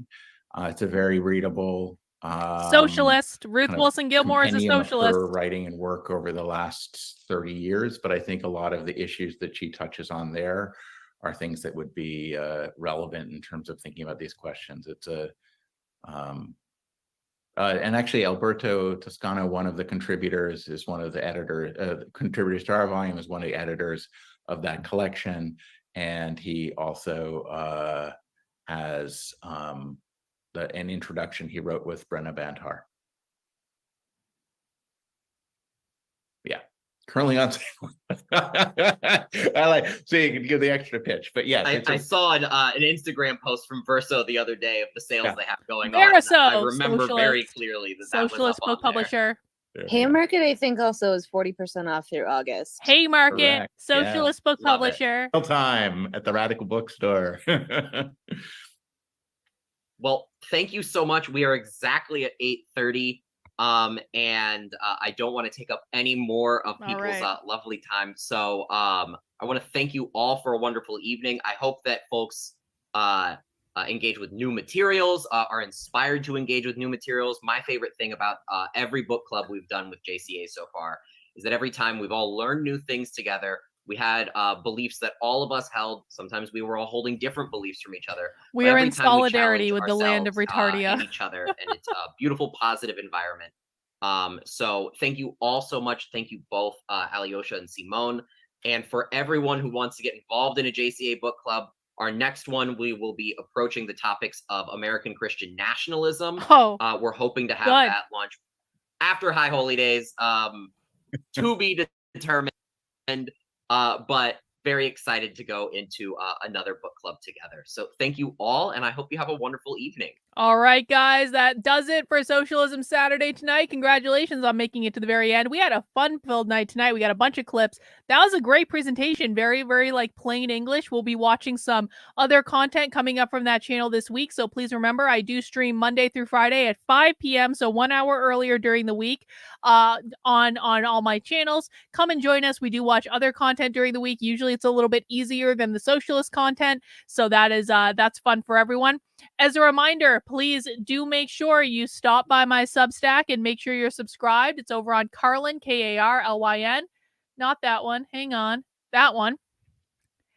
It's Carlyn, KARLYN.substack.com. Make sure you're subscribed for free, but if you do want to support the work I'm doing and fund my independent journalism, make sure you sign up for a membership, $8 a month, $80 a year. Guys, signing up for a monthly or annual membership really does help me out because it helps me be able to plan, and I really want to, I've been putting together a massive list of LGBTQ conferences that are happening this year, and I would really like to do a little tour, an undercover tour around these conferences, because there's so many of them, and they're so woke, and they're so good, and they're so sponsored by government agencies. And the best way to do that is by funding my work either with a monthly or annual gift that helps me be able to plan how much revenue I have, which I really do appreciate. So sign up on the Substack. As a reminder, I do not stream on Sundays. Usually, I'm not planning on streaming tomorrow as of right now. That maybe could change. Maybe Trendolin. Maybe I will even do a Nitwits episode. We'll see. I'm not promising anything. I'm just saying maybe, okay? But what we do on Sundays is we do have movie night in the supporter Discord. I will be sending out the links to the supporter Discord tomorrow through the Substack. You want to make sure to look for an email that's going to look a little bit like this. But it's not going to be this exact email because this was last week's. So tomorrow's will come out tomorrow. That will have your links for the supporter Zooms. There are 2 supporter Zooms every single week on Mondays and Fridays, or Mondays and Wednesdays, rather, excuse me. You will have links to the supporter Substack. You will get 10% off in the Unwoke Art merch store. That will be coming out tomorrow. And so please make sure you're signed up for that. We will be watching Forbidden Planet in the supporter Discord tomorrow at 8 p.m. This is, I think, the last movie of Jennifer January, and Jennifer's been picking out some good movies, so I'm looking forward to it. I've never seen it before. We'll be doing that in the supporter Discord at 8 p.m. All right, guys, that is all I have. I hope you have a great rest of your day.